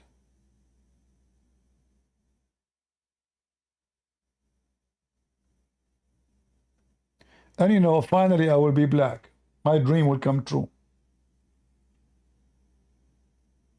Now it's easy for me to find a girlfriend. Takbir. I can do now mut'ah with Muslim women. Well, Muslims, I thought your Islam is against racism. It turned to be your God Allah. Even He have a special beast will be sent to make people black and white. Huh? Hatim, you thought about this verse? You remember, guys, Hatim, he thought about it. So Hatim, did you leave Islam or not yet? You remember Hatim, the guy from Syria? He's here in Discord. Hatim is saying he thought about this verse a lot. What do you thought about it? What do you mean you thought about it? You like the idea to make people like, you know, you like to get the stick, don't you? Harry Booter. So the beast will come with the stick of Musa and the ring of Solomon, brother. Are you sure, brother? The ring of Solomon? Yes, Hatim. Do you have a ring with you? No? No, I'm serious. Do you have a ring or you don't have a ring with you? I don't. You don't? So, No. okay, what do you think this ring will do? Like, this is the, did you watch the movie? It's called the Lord of the Ring. Mm-hmm. Yeah, did you ever try to buy one from Amazon, try to use it, something? I will tell you a true story. I have a ring like that. I met someone, he's Syrian like you. I hit him with my ring. I made him Iraqi. Wow. Yeah. And then he get upset because I made him Iraqi. He said, I prefer to be Syrian. I said, okay, you know what? Now I'm going to punish you and I will make you look like me. So I made him look like Christian Prince, and now he look like me and he speak like me and his voice like me. And that drive him crazy. And right now he's in the hospital. If you want, I can take you there. But I have to hit you with the ring first. Yeah, because that hospital is only take people who they are being hit by a ring. You cannot enter. I can't even enter myself. I hit you by the ring, they take you. Because it's called the ring hospital. You know what we can do. So all the ones who they are inside, they are victims of the ring of Solomon. What is this? What do you think about the ring of Solomon, Hatem? Is that a true ring? Muhammad is, or he's watching movies?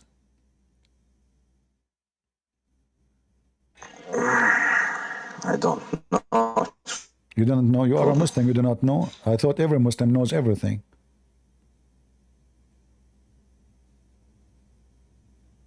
You remind me of a Muslim man. His son asked him, Dad, who's my dad? I don't not everything, no. He said to him, who is my dad? He said, I don't know, son. Ask your mom. What do you mean you don't know? It's in front of you. It says the ring of Solomon. You never heard of the ring of Solomon? What? Yeah, I know. Stories about the ring of Solomon. Okay, tell me about the ring of Solomon. As you are a Muslim, what do you know about the ring of Solomon? What kind of power he have there? I thought he control, according to Muhammad's story, he controlled all his kingdom by his ring.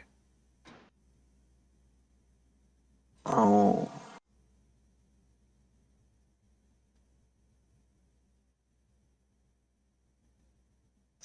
فتخطم أنف الكافر بالخاتم وتجل وجه المؤمن بالعصا. See? Okay. So and look, guys, do you know Hatim was reading in Arabic? Do you know where the Solomon ring hit? He hit you in your nose. Honestly, it says that. Ask Hatim. Hatim doesn't say nose. Yeah. Oh, see? It So does. he hit you with the ring of Solomon on your nose. I mean, why the nose? This is actually here in English. It says that too. Will strike the nose of the disbelievers. Like, ouch! I'm so glad it's not my balls. I mean, that even nose is okay. You know, I mean, the balls is really will hurt. Especially I have a 3. You know, that will hurt a lot. So, I mean, this true story. I mean, Muhammad don't lie. What's wrong with you? The Holy Butter, you know, Muhammad, he heard that Musa, he have a stick, the stick became a snake, and now suddenly this became a Holy Butter's thing. So now we have Holy Butter's stick, and we have a Holy Butter ring, the ring of the Lord of the Ring. Yeah. How is racism doing in Syria, Hatim? Do Syrian people like black people?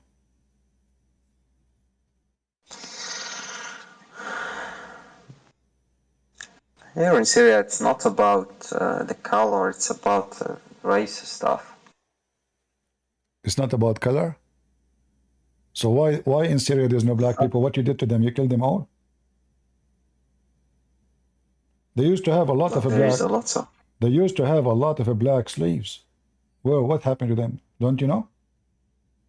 There is slaves until now, black people and tribe groups. Yeah, exactly. But here in Syria. Yeah, but do white Syrian men marry from black women in Syria? No. No, they don't. Right. Have you ever heard of the revolutionary of the black in Iraq? Mm-hmm. Do you know what the Muslim did to them? They killed them. They killed them all, exactly. So the revolution of the Zinj, Zenj is the word mean Negro. So the Muslims, imagine how much Muslims are against slavery, to the point that the population of Iraq, the majority become black slaves. The majority of the country, especially in the area of Basra, they become black. So here you see, you can go and search about it, and this is dated just about 200 years after Muhammad. In the year 869 to 883, Iraq, and this is the area where the black slaves, they took over it, because they become a major population and they are way more than the white Arab at that area. So they control they brought them, the Arab, they brought them for farming, to be their slavery. They don't let them live with them. They put them there in this area. You do farming, we come, we collect the money, and that's it. Like they are like cows for them. The same as the Egyptian did to the Jews. They brought them to work for them as slaves.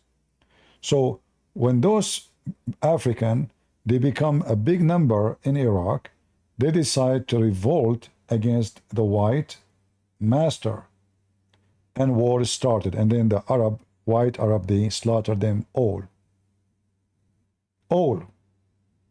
And you can go and read about it. But here, Exactly, Prince. yeah, but here we need to ask, I mean, Iraq is far from Africa. So The Arabs. yeah, so imagine how the Arab, they were capturing slaves all the way from heart of Africa and bringing them all the way to the caliphate.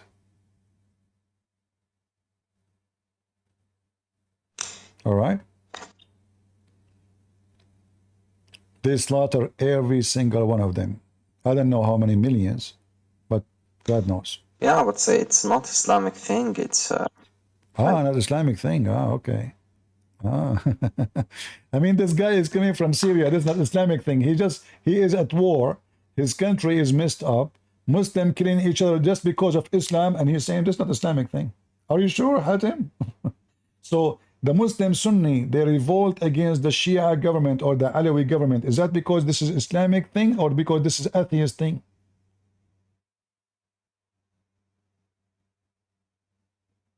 Oh, now he don't dare to talk.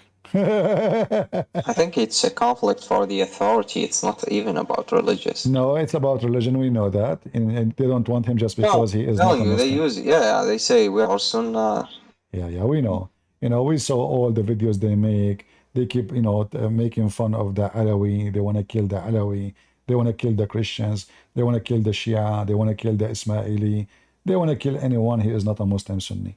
And then if a Muslim Sunni don't agree with them, they will kill him too.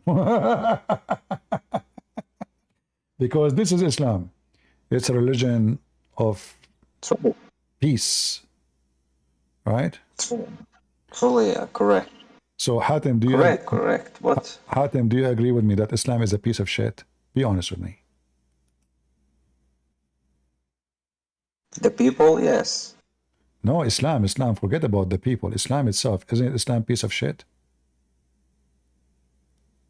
I hope I'm not insulting shit. There is a hard thing. There's what? There is a kind of very hard rules and things in Islam. Yeah, correct. So you agree with me Islam is a piece of shit? Okay, thank you, Hatim. Okay, Hatim is a Muslim, but he is like, he understands the situation. And he keeps saying he's a Muslim, but I don't know if he left Islam or not. But he agrees Islam is a piece of shit. You know, Hatim, I'm going to take you to court because you just insulted shit. Shit is useful. Shit is the best fertilizer. It's called manure. Can you find me one thing is useful about Islam? None.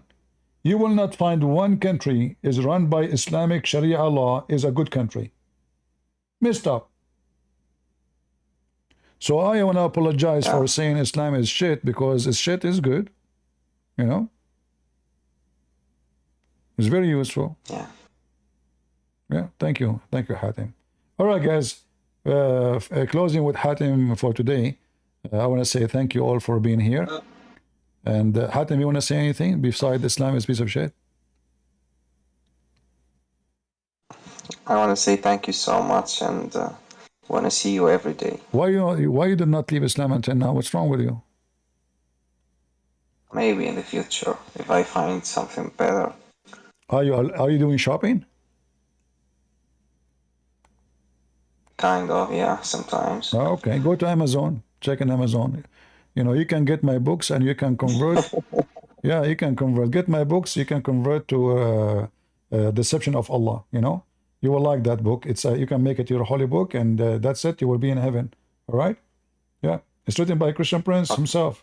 I'm telling you, Deception of Allah, Quran and Science and Depth, Section of Allah, all those things.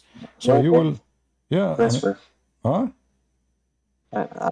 I want to say something. You know what I like about you? You understand everything about the Middle East stuff, and that's very good, 100%. So thank you so much. That's all what you like about me. You are being racist. You don't like me because Yeah, because I'm blue, right? If I'm white, you will like me more. See, guys, he understand, but not because of my color. Racist, racist. What I can say? Do you like chocolate? You don't like chocolate. He's racist. You see the racist? You don't like chocolate. See, if they like chocolate, you know. Do you like banana? You like banana. Do you like banana, Hatem?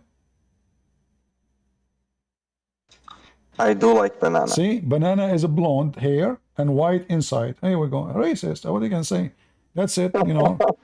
Yeah, you don't like chocolate, you like banana. I mean, it's obvious. You know, I don't need to tell anyone. Okay, thank you, Hatem the racist. Okay, thank you, take care.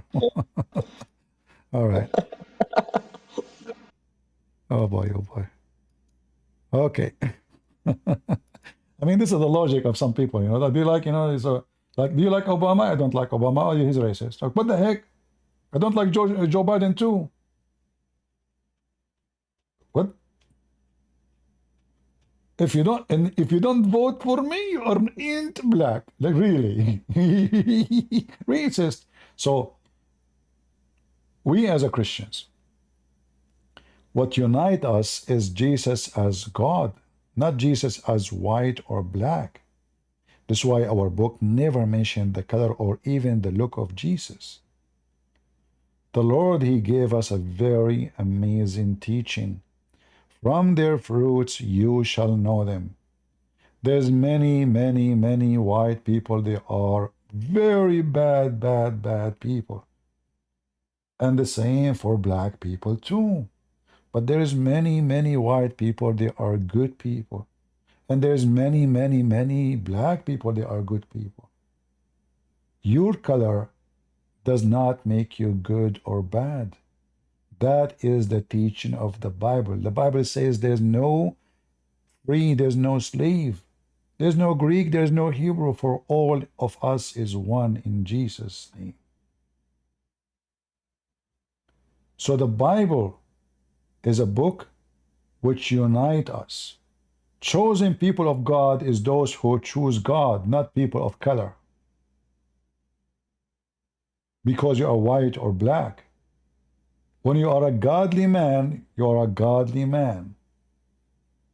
That's why the Lord, He commanded the Christians, the disciples, to go and teach the word. The Bible says, for God He loved the word. Who? The word. The whole word. He sent His only begotten Son. So if you are Asian, you are black, you are white, who cares? You will find this is very important to talk about color only in Islam. The devil is a black in Islam. Shaitan is a black. The one who will destroy the Kaaba is a black. The one who will refuse Allah is a black. The black stone become black, but it was white, but the sin make it black. So sin cause you to be black. In the day of judgment, Allah will make all Muslims pure white and all non-Muslims black. And then the Muslims, they talk about racism. The most person Allah He hate, as we showed you, is a black person. Even Muhammad, he made fun of the look of a black people and even Asian people.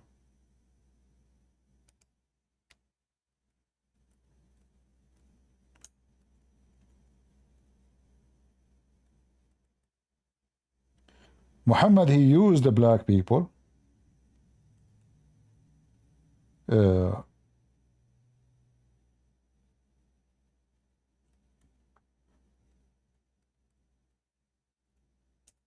for war. And he used them to die for him. But he never respected them.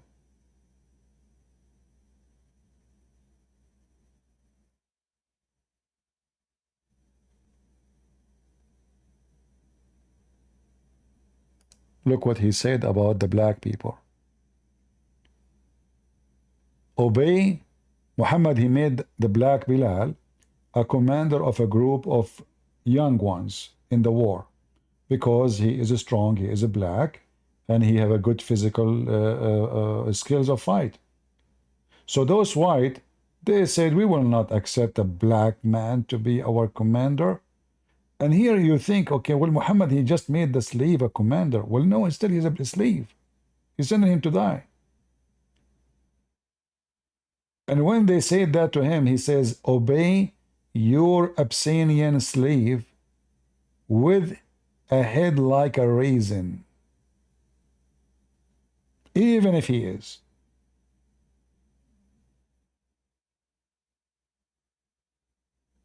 Do you see it?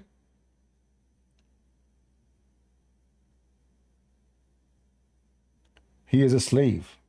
He never freed him, and he is making fun of his look.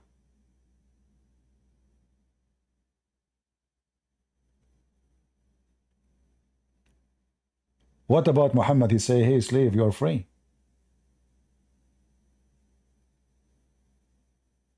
Good afternoon. Good afternoon. Are you a Muslim?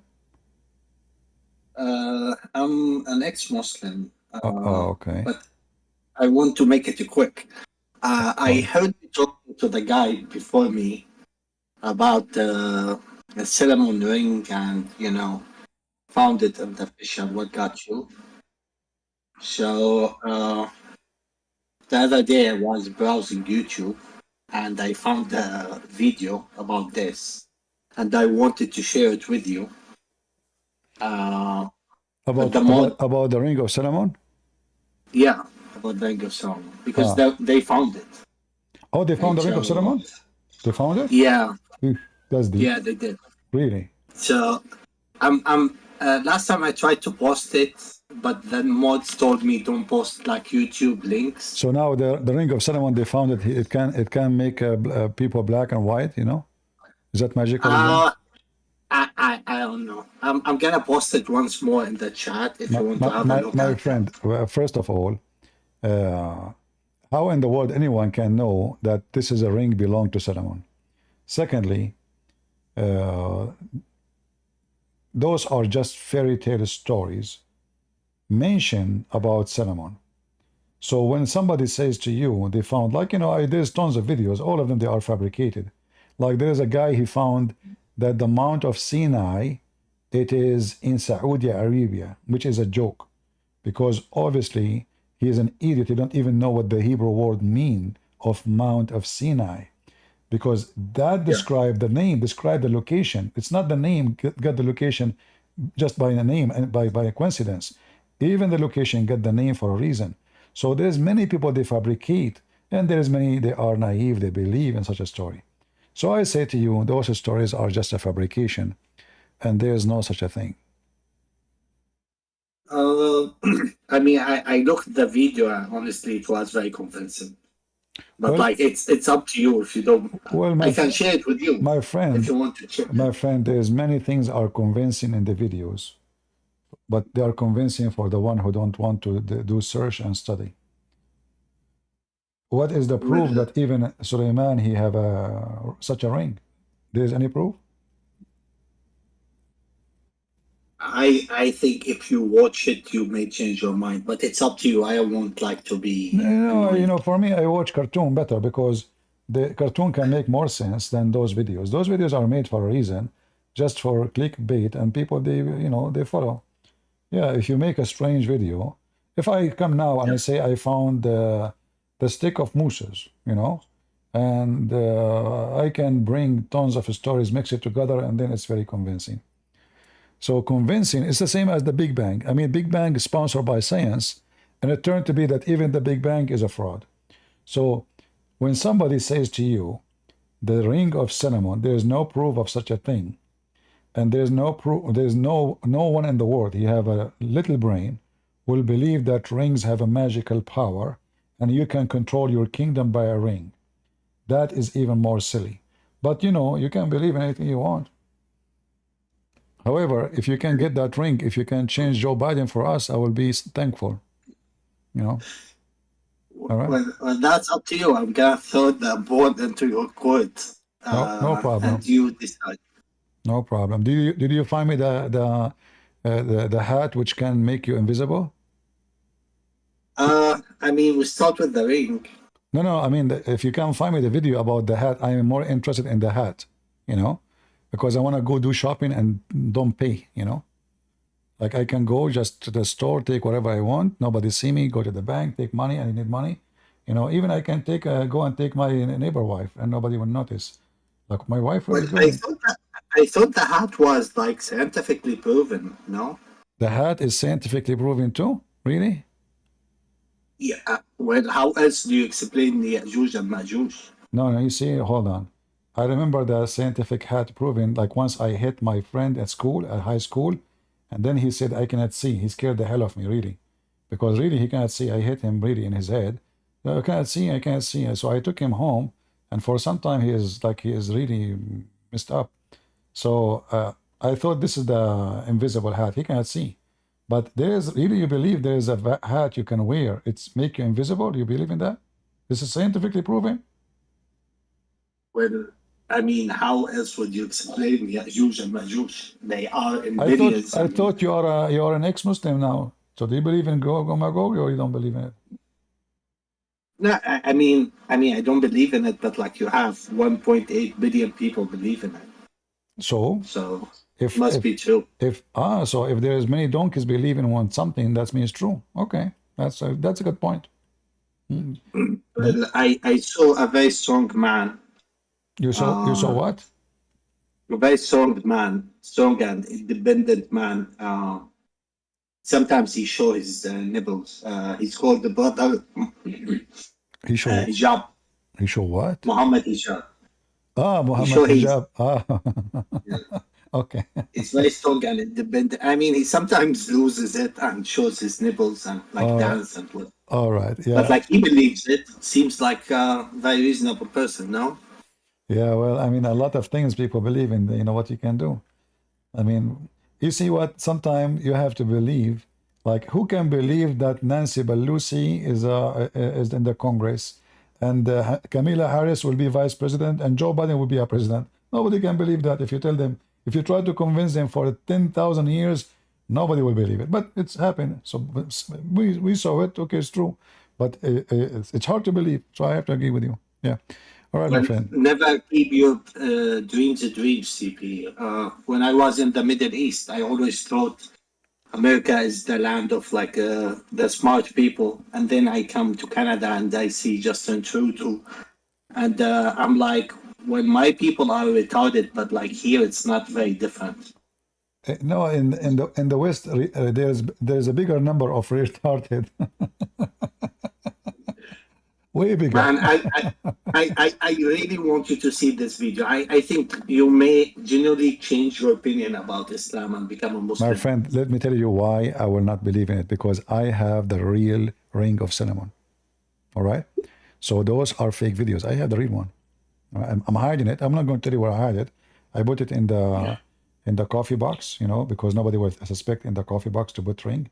So I put it there, but I hope nobody heard me. Only just that's private, okay? So I put it there, and so whoever says to you he got the ring, he's lying to you, because I have it, you know.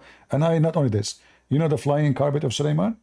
My dad, he have it. I got part of it because when my dad he passed away, we decided to divide. My dad he have only 99 sons, so he divide them. He says, okay, each one take, you know, before when I die, each one of you take you know, I got 2 inch because it was small. Hold on, how did he have 99 kids? But there's no TV at that time. Yeah, but like if his wife, His wife, she have no TV at that time. Come on. You know? No, but like if she has one child a year, then she would have at least you know, first of all, she get the twins, like twins, 7 twins, 8 twins. It's easy, you know. My dad, this is my dad, not like your dad. Your dad hardly he can make one. My dad he can make 10. What's wrong with you? Like Prophet Muhammad. Prophet Muhammad, he is like, you know, he have the power of 40 men. What's wrong with you? I have to. Well, that's another thing that's scientifically proven. Yeah, Because exactly. Exactly. back then in the desert, they have nothing, so they had, excuse my language, Right. I think Olympics. Uh-huh. So they used to win the Olympics. All right, that's enough for today. Okay, thank you. Thank you. Thank you. I post the video. Check it out. All right. Bye-bye. Okay. But I'm telling you, don't think about it. I get the ring. I think you would change your mind. That's it. I get the ring. Okay, no problem. Yeah. Anyway, those videos are fake, man. I get the real ring. I get the real ring, the real carpet. You know, I get all things. Yeah. You know, like you know, when I was a kid, they were talking about my grandfather. He have an amazing sword, and I wanted to see the sword. You know, like what is the sword? So when I saw it, I was really disappointed. The sword does not even cut yogurt, no more. I mean, maybe at that time it used to be very sharp, but it's not what I thought, you know. Like the stories about it is like when you hear the stories, you think my grandfather was like when he walk in the street, he chop heads wherever he go, like chuk chuk chuk. And then you look at the sword, like this is the sword they talk about. I mean, are you serious? This really? It's not even a long sword, it's a short sword. I mean, what happened to it? Shrank? Yeah, anyway. So stories, people they make stories. You know, family they have stories about the glorified person. You know, if you believe, you believe. If you don't believe, you don't believe. They heard a story from a story from a story. I'm not talking about my grandfather, my dad father, no. Like a grand, you know, like, you know, it's an ancient sword actually. Yeah. So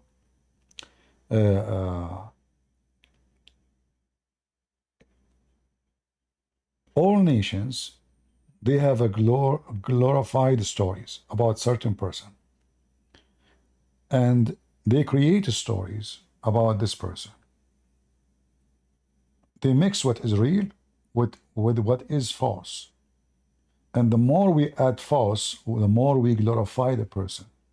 And this is what happened with the stories of Solomon. So suddenly Solomon, he speak to the ants. Solomon, he have a ring. Solomon, he controlled the genies. Solomon have flying carpet, can carry thousands of men and soldiers. His army was 2,500 miles long. All of them, they fly in the top of flying carpet. So those stories exist for a reason, because at that time, entertainment was those stories. It's the same now today. We watch a fiction movie and we enjoy it. We know it's a lie. We know it's fiction, but still we enjoy it. But in their time, they themselves, they enjoy it in the same way, but they did not believe in it. However, when the story get older and people, they are disconnected from the origin of the story, people start taking it seriously and taking it as real. Why? Because they are disconnected from the history of those stories. And that's what Muhammad, he did. He took fiction stories and he adopted them as a real story. All right? Yeah. Anyway, guys, if anyone want the ring of Solomon, I'm going to make an auction. Who want to join the auction? We will start with, you know, we don't take cash. Sorry, haram. Haram, you know, because dollar is haram. And we don't take, you know, silver. Haram. I don't like gold and silver. Haram. I take a Bitcoin. It's not haram. It's not haram, brother. You know, haram. Like I saw a guy who was telling his followers that, brother, dollar is haram, brother. The dollar is haram. This is the currency of the kuffar. Euro is haram. Brother, if you want to donate to me, brother, please, I have my account and Bitcoins, brother. Please don't forget to donate for us. Bitcoins. No? Okay. He don't accept haram money, you know. He accept Bitcoins only. Like Andrew Tate. He is a Muslim. Haram, brother, haram. So we go and do Bitcoin so we don't pay tax, as he said. He tell the girls they work for him, they will pay tax half of their income, and he take it to his pocket. Haram, brother, haram, haram, brother. All right. Anyway, guys, thank you very much for being here. I hope today we answer. And again, remember, Muslims, never mention black and white, because you are the last one who can talk about it. And our God, He's worshipped not because of his color. Nowhere in the Bible mentioned the color of Jesus, but his good is mentioned. So we believe in him, for he is good as God, and good is God, and God is good. So is Jesus.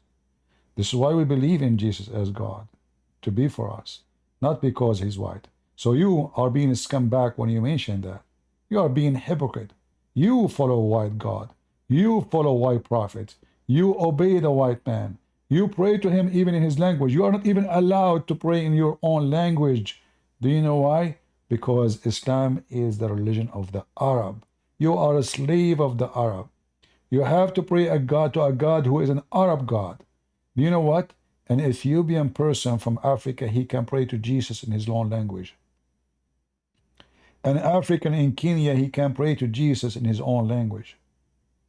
An Arab, he can pray to Jesus in his Arabic language. You, Indonesian, African, all kind of ethnic, you have to pray to your God in Arabic language, for you are the slaves of the Arab. And as the Muslim book says, the one who say the Prophet Muhammad is black, kill him, because they consider that as an insult. You can say Jesus is a black, who care? You can say anything about his color, who care? What makes Jesus Lord is not where he is born, but he is born of who and what he can do. Can your Lord Allah resurrect people from death? If you say yes, prove it. He could not even help Muhammad when he was sick. Can your God make the blind man see? Prove it. Muhammad, he kicked away the blind man from his house, and he could not help him. Jesus did. Can your God create from the mother bird, as the Quran says about Jesus? Prove it. Your God do not know even how the baby is made.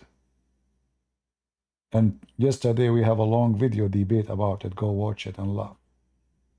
So what made our God God? For he do what God do, not because he look like God. We don't tell God how to look like, and we don't worship a lake. Look, we are not a chicken. You Muslims are chicken. If you remember, there's a hadith where Allah, he changed his look, he changed his shape, and the Muslim then they call him shaitan just because he changed his shape. Anyone remember the hadith? Have you ever heard of a God he play with his body and he become a new person by changing his shape? Well, that is Allah.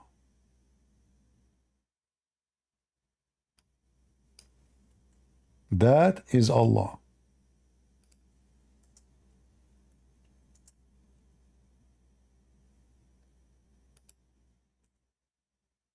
Can you believe it?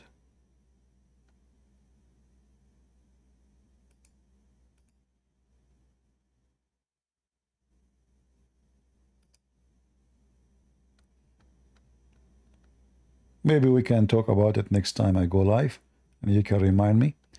But we have this hadith, you know, and Allah will show his shin and etc. Yeah, I need to find it. But this is how stupid this religion is.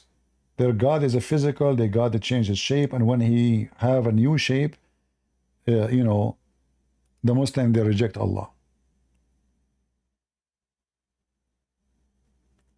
But let me see before I leave, maybe I can find it for you.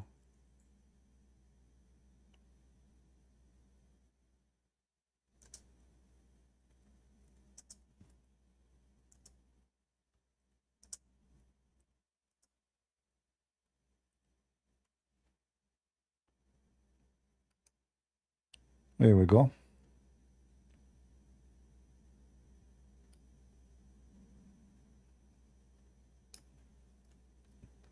Let us see if we can find it now.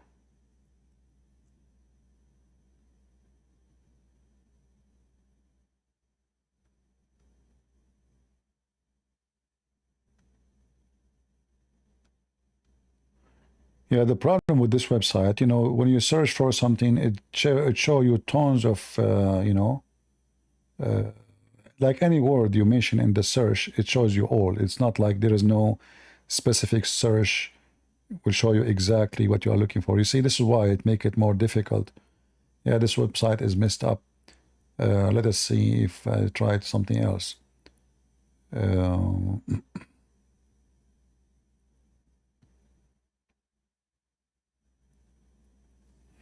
I have the hadith in front of me in Arabic, but I cannot find it in English.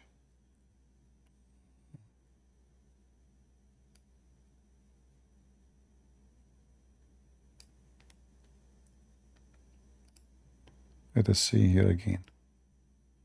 I hate to mention something without showing the reference, but what we can do sometime. Here we go. Here you will see the hadith. As you see, this is Sahih al-Bukhari, hadith number 6573. So the God of the Muslims, he come in an image other than the one the Muslim they saw first time. And he say, I am your God. I am your Lord. And then the Muslim, they will say, we seek refuge by Allah from you. Then Allah will come to them in a shape other than the one they knew, and will say, I am your Lord. They will say, no doubt you are our Lord. But this is the second time. First time he come, here, Allah will come to them in a shape other than the one they knew, and they will say, and he will say, I am your Lord.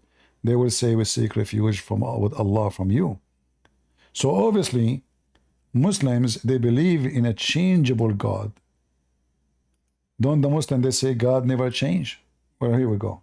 Changeable God. And not only that, this a changeable God, he will be rejected for a very simple reason. Muslims don't like how he look like.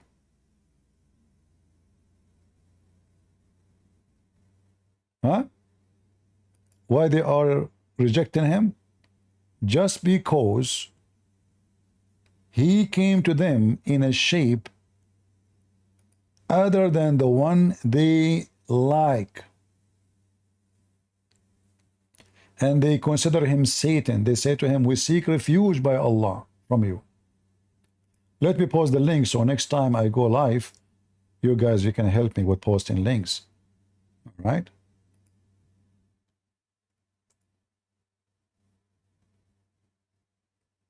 And we will post it in YouTube. Save reference if you really care to educate yourself, because one day you will look for it and you do not know how to find it. One day Christian Prince will never come back online anymore. Do you know why? Because one day I will die. If there's any one of you is not like you think that will not happen. So if you really seek education and you really seek to gain it, because just listening to it, hearing it is not enough. If you mention this to somebody, he will say that's not true, you're lying. So what do you will say then? Oh, I heard it from Christian Prince. You need to support. Don't do what like David Wood he did when he went to see this guy Uthman. They can't even find the hadith in the phone.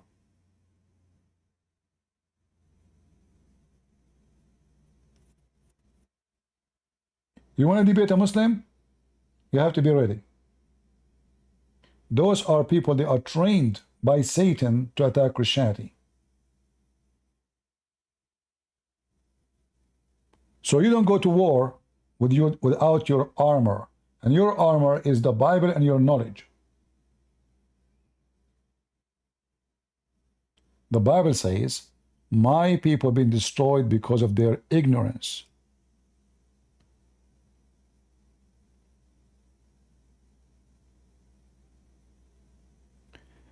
Muhammad saying, Christian Prince CP, you should be careful with the insult toward Islam. Your man of God Jesus will be upset with you. Your man God Jesus? Well, my God is a man and he is God. Your God is not man and not God. Your God is a foo-foo. Is your God a man? No. Is he a God? No. You know what? I was going to leave, Muhammad. Do you like to join me? Mr. God man? Let us see who says God is just a man. Either it's your God, he says, how can I have a son without a girlfriend? So your God is just a man. And not only that, obviously, you Muslims don't believe that he have ding ding. Do your God have a penis? He don't.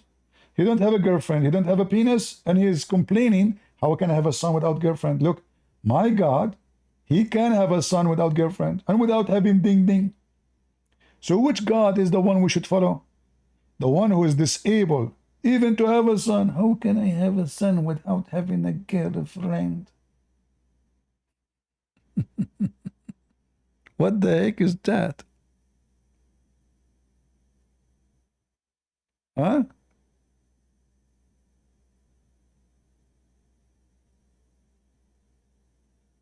Are you there, Muhammad? You want to join me? You will catch me next time? Will next time never happen? No, I want you now. Do you want to join us? Come on. You see, I'm tired now. You can now because your boxing can work better. I'm tired. I am hungry. I need to eat. It's already 6:15 p.m. I was leaving an hour ago. I'm tired. It's your opportunity now to knock me down. Come on, Muhammad. Let us talk about the man God. Who is worshiping a man? As you see, your God, he come to the Muslims as what? As an elephant. So they said to him, we seek refuge by Allah from you. Can you tell me what is the shape of Allah when he come to the Muslims and the Muslim, they kick his ass? Can you or you cannot? What is the shape of, you know what? Allah, he came to them as a rabbit. I challenge all the Muslims to tell me what the shape? Allah changing his shape? What the heck?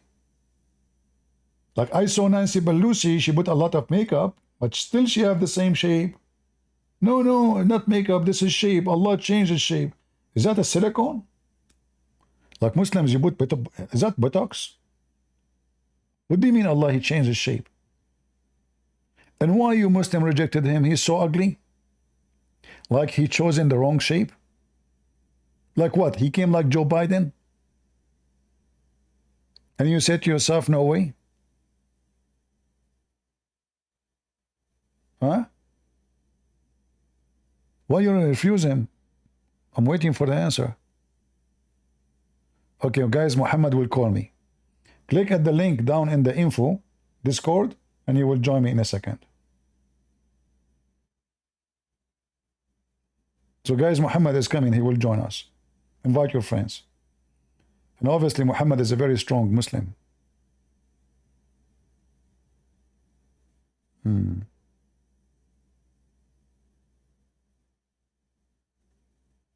Hey, come on, it doesn't take you that long.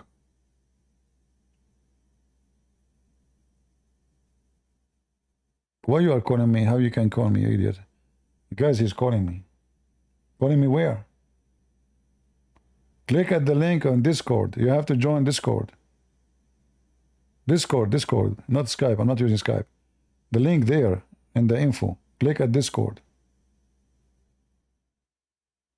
Yeah, he's a coward. He's a potato. And you know, maybe his wife is home. All Muslim men, they will not dare to call me if their wife is home. They have to wash dishes, you know.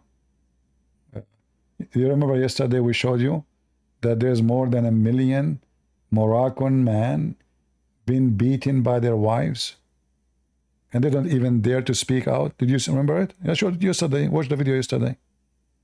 More than 1 million Moroccan men. So maybe his wife is a Moroccan woman, and he don't dare to call me. It's okay, you know. Tell her I will do dishes, I will clean the house. You know, just do anything. Come on, you know. Lie to her or anything, like, you know, tell her you are beautiful. Come on. The Prophet says it's okay to lie to your wife. So it's not even a sin for you.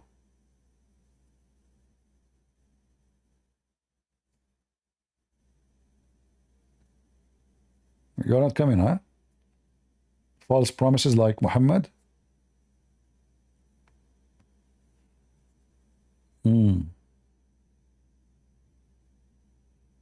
Yeah, he made false promise like his God. What do you expect? Yeah. And maybe he fainted like his Prophet Muhammad. You know, like, first time I saw this hadith, I was like a kid. You know, a Muslim, he challenged me. Look what happened. A Muslim, he said, I said to him, how come Jesus can heal all sick people? I was a kid, you know. The Muslim, he says to me, well, Jesus, he can heal people too, you know. And he mentioned to me that there is a person, he fainted, and the Prophet, he healed him. Okay. So, I don't have like, I mean, I was a kid. I don't have like a library of books. At that time, there's no internet. So I asked the Islamic teacher, I said to him, if there is any hadith about fainting? He said, yes, the Prophet fainted.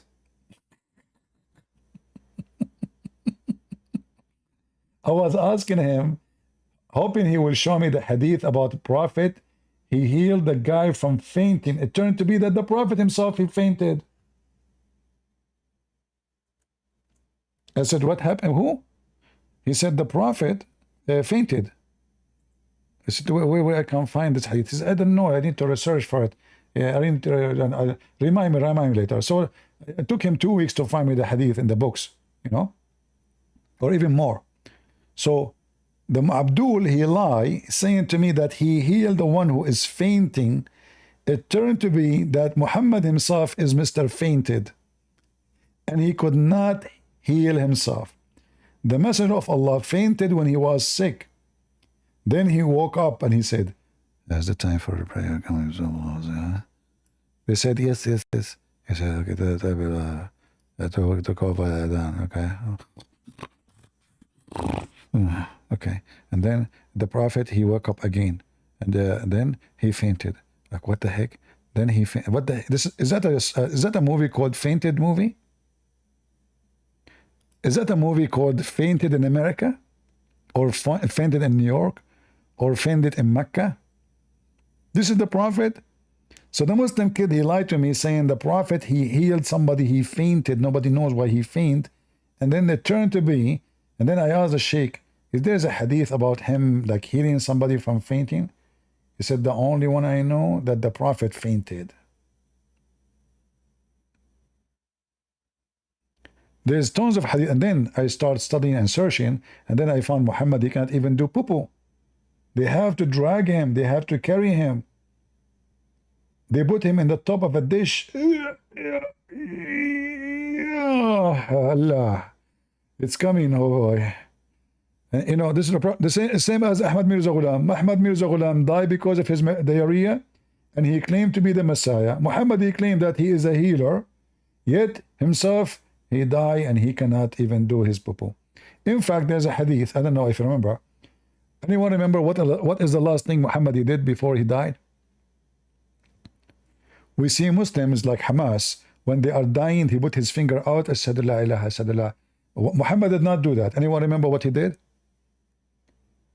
What Muhammad did before he died? He did pee. He asked his wife Aisha to bring him. He cannot go to it. You see, this is the proof. He can't even walk there. She brought him the dish. They push it underneath of him. He pee, and he died. Isn't this is amazing?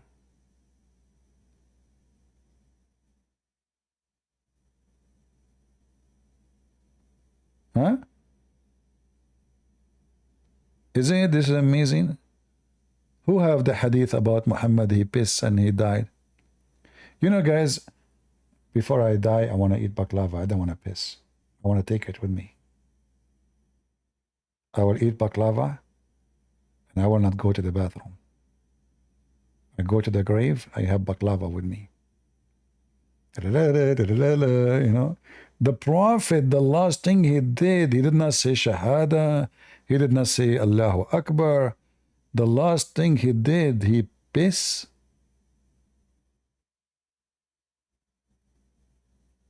Why? That is serious, Prophet.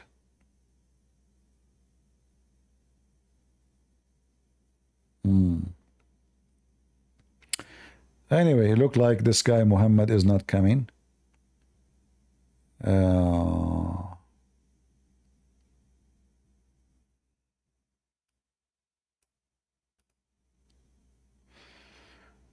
Yeah, the hadith about, you want the hadith? Okay, no, where can I show you the hadith? No problem, no problem. Prophet Muhammad, he pissed. Here we go. And this is Sahih. I was resting Aisha, she said, the wife of Muhammad. The Prophet of Allah, Allah pray on him and salute him on my chest or in my lap. Muhammad like a kid now. When he called for the basin in which to urinate. He urinated and died soon after.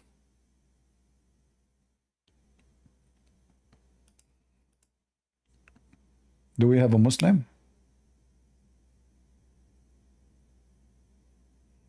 Maybe we have one.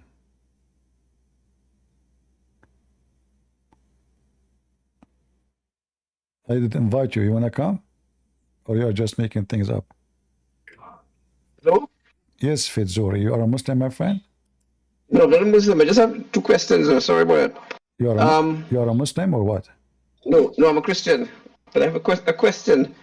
What do you think about Muhammad? Oh, I think he's a filthy, worst criminal that's ever lived. But why? I mean, But I have a question. Okay. Go ahead. What is the question? I have a question. When they had it said that when he was on his dying bed, he asked them for a book, so writing material, so he could write another. Do you think that there's a possibility that he might have repented and was trying to correct his wrongs on his deathbed? We don't know, because the rest of the story is gone because they did not allow him to do it. And even Umar, he said, قَدْ هَجَرَ الرَّسُولُ, which means he lost his mind. So he said, bring me a paper and a pen, and I will write you a book which you will not be misguided after me.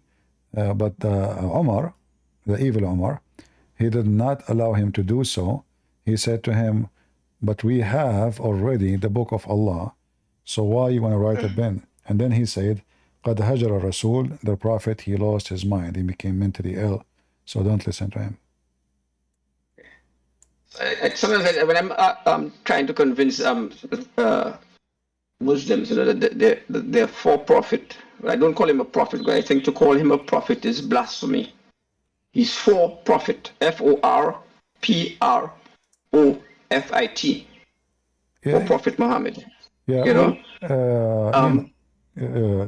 The important is it's okay to call him prophet, but we know that there's false prophets. So the word prophet doesn't mean anything unless we mean he is a real prophet. So Prophet Muhammad is a prophet of the devil. He prophesied in the name of false God, and he is a false prophet.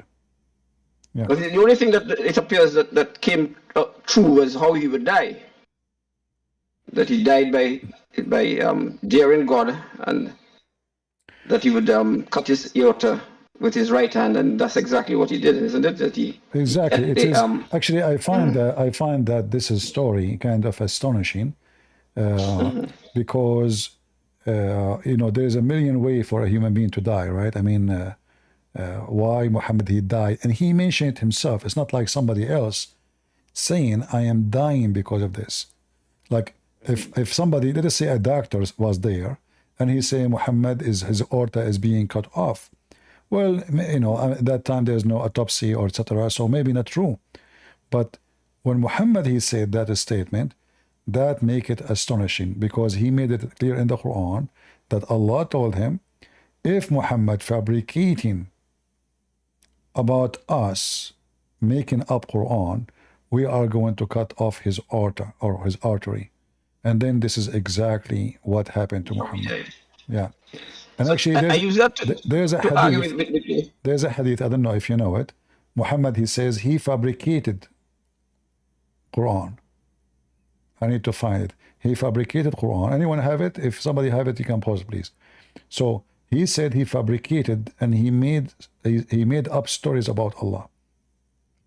So all those stories lead us to one direction. Muhammad himself condemned himself, and it is highly possible that our God, the true God, he decided to make Muhammad die in a certain way so he can be exposed with his lies. Exactly. And that's why I showed the Muslims that that's the only thing that came true, and that he died that way, and that it appears that on his deathbed, he was repentant because he's asking them for something to write, to correct. But on another note, I wanted to ask you about, as a lawyer, as an Islamic lawyer, did that prosecutor Khan, is he a Muslim? The prosecutor? The prosecutor who in the Hague. In the where? Who wants to issue the arrest warrants for the Israeli Prime Minister and the Minister of Defense? I don't know really. I don't follow their news. I know just they issue such a thing, but I don't know if they are Muslim. It doesn't matter really. I mean, who cares? But No, what we I'm know, thinking is that what we know that the one behind this is the Muslims in South Africa. South Africa government is working for the Muslims in South Africa and to Qatar specifically. Qatar is the one behind all of this. Yeah. But the point I'm getting at is that if every Muslim swears to be a Muslim, you have to be anti-Semitic. And if Khan is a Muslim, then that I think this would be an easy case to win, that you could have him disbarred from the fact that if he is a Muslim and has sworn to Muhammad, to obey Muhammad, which means that his motives are being because he's a Muslim and not because he's seeking some sort of justice. So I think that they should push that. The Quran say in chapter 5 verse 21, Allah he commanded the Jews to kill anyone who lived in that land. So the Muslim, where is their ethic when Allah he command to kill those people? They will say to you, because at that time they were not Muslims, so it's okay to kill them. Yeah. Same time, we know that this war is about religion, not about a land. You see, the Muslims, if Erdogan he took their land, they don't complain. If the Ottoman controlled them, raped their women, they don't complain. If the Egyptian, Muslim Egyptian, the Arab, they never have a king through their history. He was an Egyptian for more than 1,200 years. They never complain. Either Albanian, either Arab, either etc. Never Egyptian. Just because he's a Muslim. If Saddam Hussein he killed the Kurdish and he is Muslim, nobody go in Europe striking. You know, it's okay. Saddam Hussein he used chemical weapon. So when a Muslim kill, it's okay. He have a license. If the Jews now change into Islam and they are slaughtering Hamas, nobody will complain. Why nobody says ceasefire in Sudan? Because getting back to Sudan and things, because with your topic, coming to your topic of today, I am from the Caribbean, right, and I'm of African descent. Okay. And it's amazing that there's so many of us over here. We have our own countries now. We are, I think our standard of living is perhaps some of the best in the world, but we're the descendants of slaves. Now, when we look at the Europeans bought the slaves from the Islamists. Right. The Europeans used us as livestock, but they valued our lives in that they wanted us to breed us. Okay, so we were able to survive. But the opposite happened with the Islamic, because I think after the uprising you spoke about, the practice has been to castrate, to kill the males for the Islamic slaves, kill the African males, adult males, and castrate the boys. And the statistics show that there's about 90% of the boys would die from infection and the journey across the Sahara. And when what they consider castration is not just the testicles, but they also cut off the penis, so a lot of them will bleed to death. Yeah. So the problem is that and the reason they did that is because of the uprising, and also they could not breed, they could not they'd be more docile, and they would catch a much higher price as a eunuch. So they would be able to sell a eunuch slave for like 5 to 6 times the price of an uncastrated male. So they did not mind the sacrifice of 90% of the young boys dying. Well, And even the females, what they did with as they do with the camels, they insert in the camel to make this camel sterile. They insert a stone into the uterus. I think they did the same with the African females to prevent them from being fertile, and just have them as sex slaves, but as well as in the beginning, circumcision. in the beginning, they did not mind them to breed so they can have more slaves. But when they become big in number, they start doing this because they want to control the population. So they treat them the same as, like, you know, I want to have one male for the cows I have. I don't want to have many males, you know, like one is enough. And then when we have enough, we don't want any more, so we kill them all, or no more babies. The history of slavery in the Middle East is horrible. But the irony is, when they speak, the hypocrite Muslims, when they go speaking to African man, they say to him, do you know what the white man did to you? But they will not say what the Arab man did to you, you know, because the one who captured the slave and sold the slave is the Arab white Muslim. It's not the European. They're until now in Mauritania. If you check right now in Mauritania, you will see the number of slavery is scary. Until now, Mauritania. And the funny, Joe Biden, he meet with their president, and he thank him for all the advanced things in Mauritania. Advanced, you know, advanced slavery. Disgusting. Yeah. So we know how the world today, the world of hypocrisy. But I'm so glad that you said you are from the Caribbean. I hope you are spreading knowledge between your friends, your family, making making people aware of how trashy Islam, because this is what they do. They go to African and they say to them, okay, let us see what the white man did to you. But they cannot, and they will notice that Muslims, because they are hypocrite, they will not say that to a white man. Why do they say, hey, white man, do you know what you did to the black? No, they say the sentence only to an African person to use a bad spot in his history to make him reject Christianity. But what does have to do with Christ? How many black slave Muhammad he owned, and how many black slave Jesus owned? Then we can find which one we should follow. The one who owned slaves, tortured slaves, killed slaves, or the one who never owned, he don't own anything. I mean, Jesus never have a house. So we as a Christian, the best example for us is not a person, his name is a Christian prince. Is a person, his name is Jesus the Christ. So if a person, he is a Christian wearing a cross, does not make him Christian by the cross, it make him a Christian by following Jesus. So if he is a Christian by name, that means he is not following Jesus. So the question is, where Jesus says go and get the black slaves and enslave them, where Jesus said go and treat, like Muslim, they can go and find verses about slavery in the Old Testament. In the Old Testament, a Hebrew man, he offered himself as a slave for certain time. So slavery for them have a different even meaning.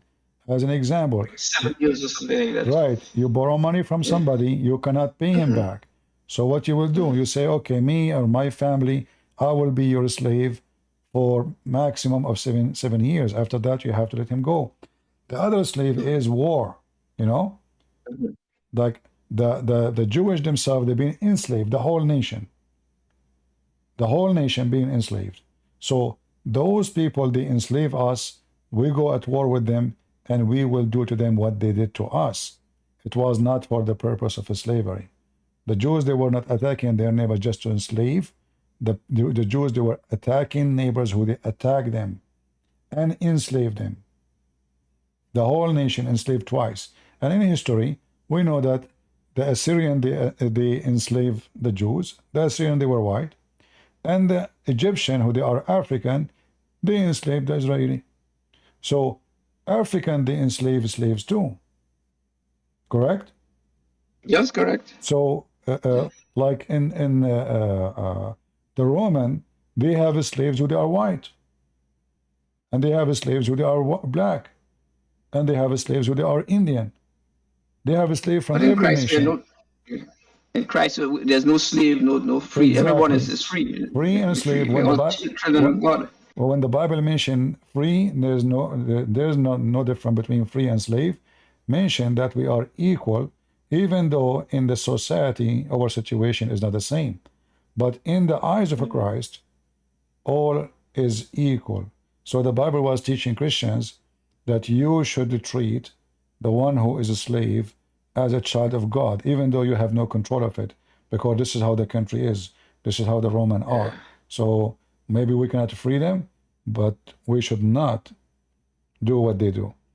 People, there's a huge difference between I encourage sin and practice sin and acknowledge it to be good, and by having someone saying to me that sin is rejected, sin is not allowed, as Jesus said to the women, go and sin no more.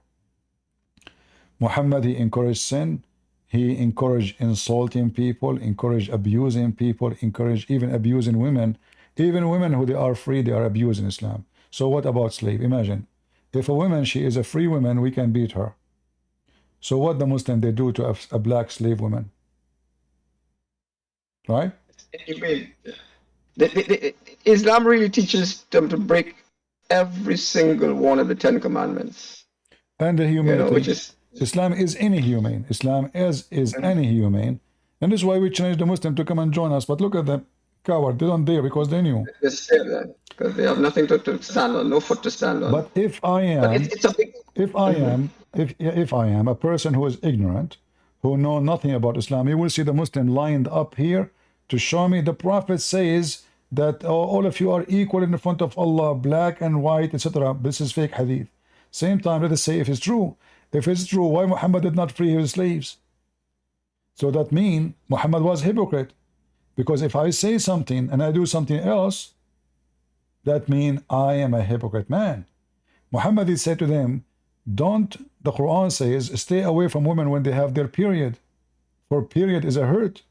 What Muhammad he do? Muhammad, he fondle his wives when they have their period. So Muhammad, he have a history of saying something and doing the opposite. He cannot be the person who can teach me ethic.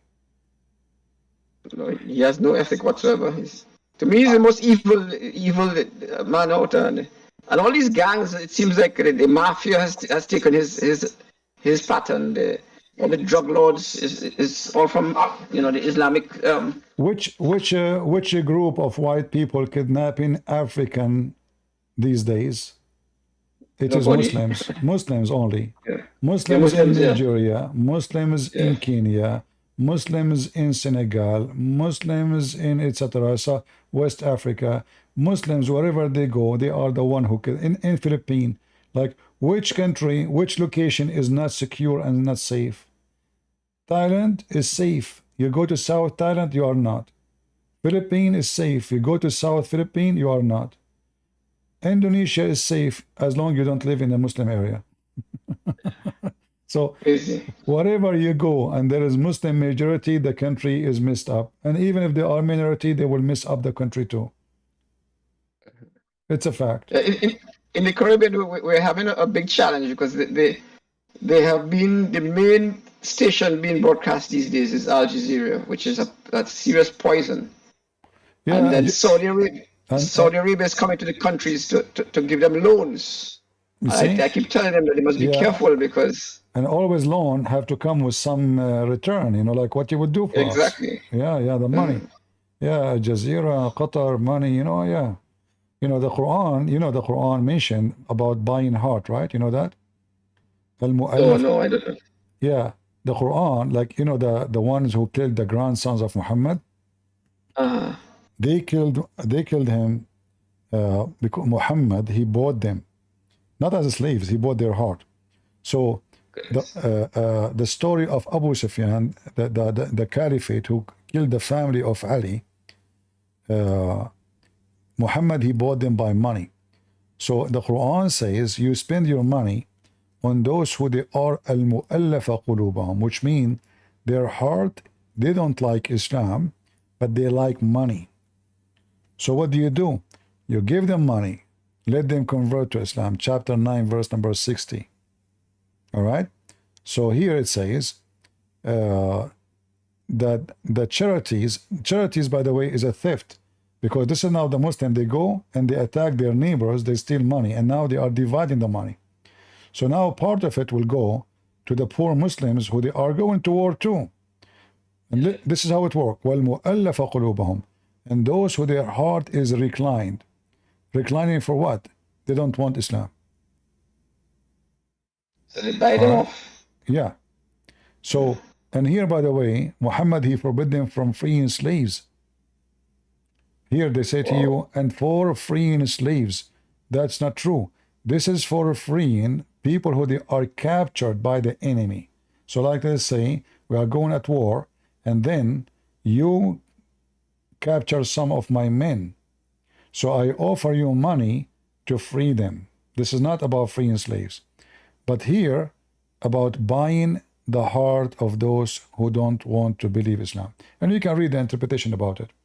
And you will find that the most powerful family in the history of Islam, they never believe in Islam. They converted because Muhammad gave them gold and silver. And later, because they don't believe in Islam, they hijack, they are gang, Abu Sufyan, Bani Umayyah, those are gang, they are criminals. They don't believe in Islam, but they found Islam as an opportunity. Muhammad offered them money, position, and later they took over the whole religion, and they became the most powerful caliphate in the history of Islam. In fact, most of Muslim countries who converted to Islam by sword, converted through this family who Muhammad bought their heart by money. Yeah. Real mafia type of gang. Yeah, and you can go and read the history behind this verse here about the ones who their heart is reclined to Islam. They don't want Islam. This is why you see the verses in the Quran says that a group of the Arabs, they say, all the Arab, we believe. Muhammad, he made a verse claiming Allah told him to tell them, you believe not, and faith never enter your heart, but you should say, we are Muslims. Okay, how they are not believing and heart does and believe and faith never enter their heart, but they should call themselves Muslims. You see? It's just opportunities. That's why I call him for profit. Everything is just for profit. Exactly. You just say I'm a prophet. Doesn't matter you believe or not. So it says it clearly, the desert Arab, they say, we have belief. Say, you believe not, but say, we surrender to Islam. Not, by the way, it doesn't say submitted. This is false translation. The word here, Islamna, Islam means surrender. Islam does not mean anything except surrender. The translation here is very false. So if you go to different translation, you will see right away, the word submission became surrender. You see, surrender. This is the correct translation. Surrender. Islam is, the word Islam means surrender. The word salam is peace. Salam is the opposite of Islam. Like, you know, like in English, you say known and unknown, you know? So this is, yeah, this is why, they are different. They are different words. They are the opposite. So aslamna, it means we surrender. Peace means salam. Salam coming from the word shalom. Yes. It's not the same word. They lie. They say it means submission. That's false. Even some Christians, because they are ignorant, they keep saying Islam means submission. We correct them. We say to them, don't say that. Like David Wood, apostate prophet. We keep saying, don't say that. And they keep saying Islam means submission. As if that's it. Because they don't want to agree that they are wrong. So they decide to repeat the same mistake. But Islam, when you say submission, when you say Islam means submission, actually you are promoting Islam, because submission is something you do willingly. Yes, yes, yes. And Surrender those, is exactly, against so your will. surrender here is a war. How we can prove that this is about war? Yeah, the verse before it. The other chapter says that if you don't convert, we will kill you. Oh. Yeah, chapter 4, chapter 48, verse number 16. Say to the desert Arab who lagged behind, which means they did not convert to Islam, you will be called against people of great might, and you will fight them unless you surrender. You see, again, the Eli translation. See? Unless you surrender. So this verse clearly prove that the Arab, they converted to Islam because of the terror, not because Islam is a good religion. They did not submit, they surrender. Here we go. Chapter 48, verse number 16. So you will not join Islam? No problem. You will be called for fight against who? The Muslims. They are people of mighty warfare. And you shall fight them, or they shall surrender. Then, if you obey Allah, you surrender, you obey Allah, okay, no problem, you're fine. Just surrender. Don't say you are surrender. Do you believe or not? Who care? All right, my friend. Thank you very much. I will. But thank you very Good much. to have You're you. really doing fantastic work. Keep up the good work. May God bless you. Yeah, and I would like to support people in your country. So if you like me to do a special occasion for them, I will be happy to do so. All right. Okay, I will see what I can organize. Thank you very much. All right. Take care. Bye bye. You know, if you want to see discrimination, you will find that black in the Middle East and in Islamic country are the most discriminated. You can go right now, search discriminating black in Morocco, in Tunisia, in Libya, in Egypt. I mean, this is where black are horribly treated. Horribly treated. In Muslim countries. Muslims themselves, they cannot even find a human right until they go to the kuffar land. There's no freedom of speech. There's no freedom of opinion. There's no freedom of vote. There's no freedom of having a government as you wish. No freedom of anything. And then they say that they are the one who have the best ethic. Well, if you have the best ethic, you will not run from a country, have the best ethic. You will stay in it. You run from there because it have a horrible ethic. Again, as the Lord said, from their fruits you shall know them. God is good, so is Jesus. I mean to that. And see you soon again.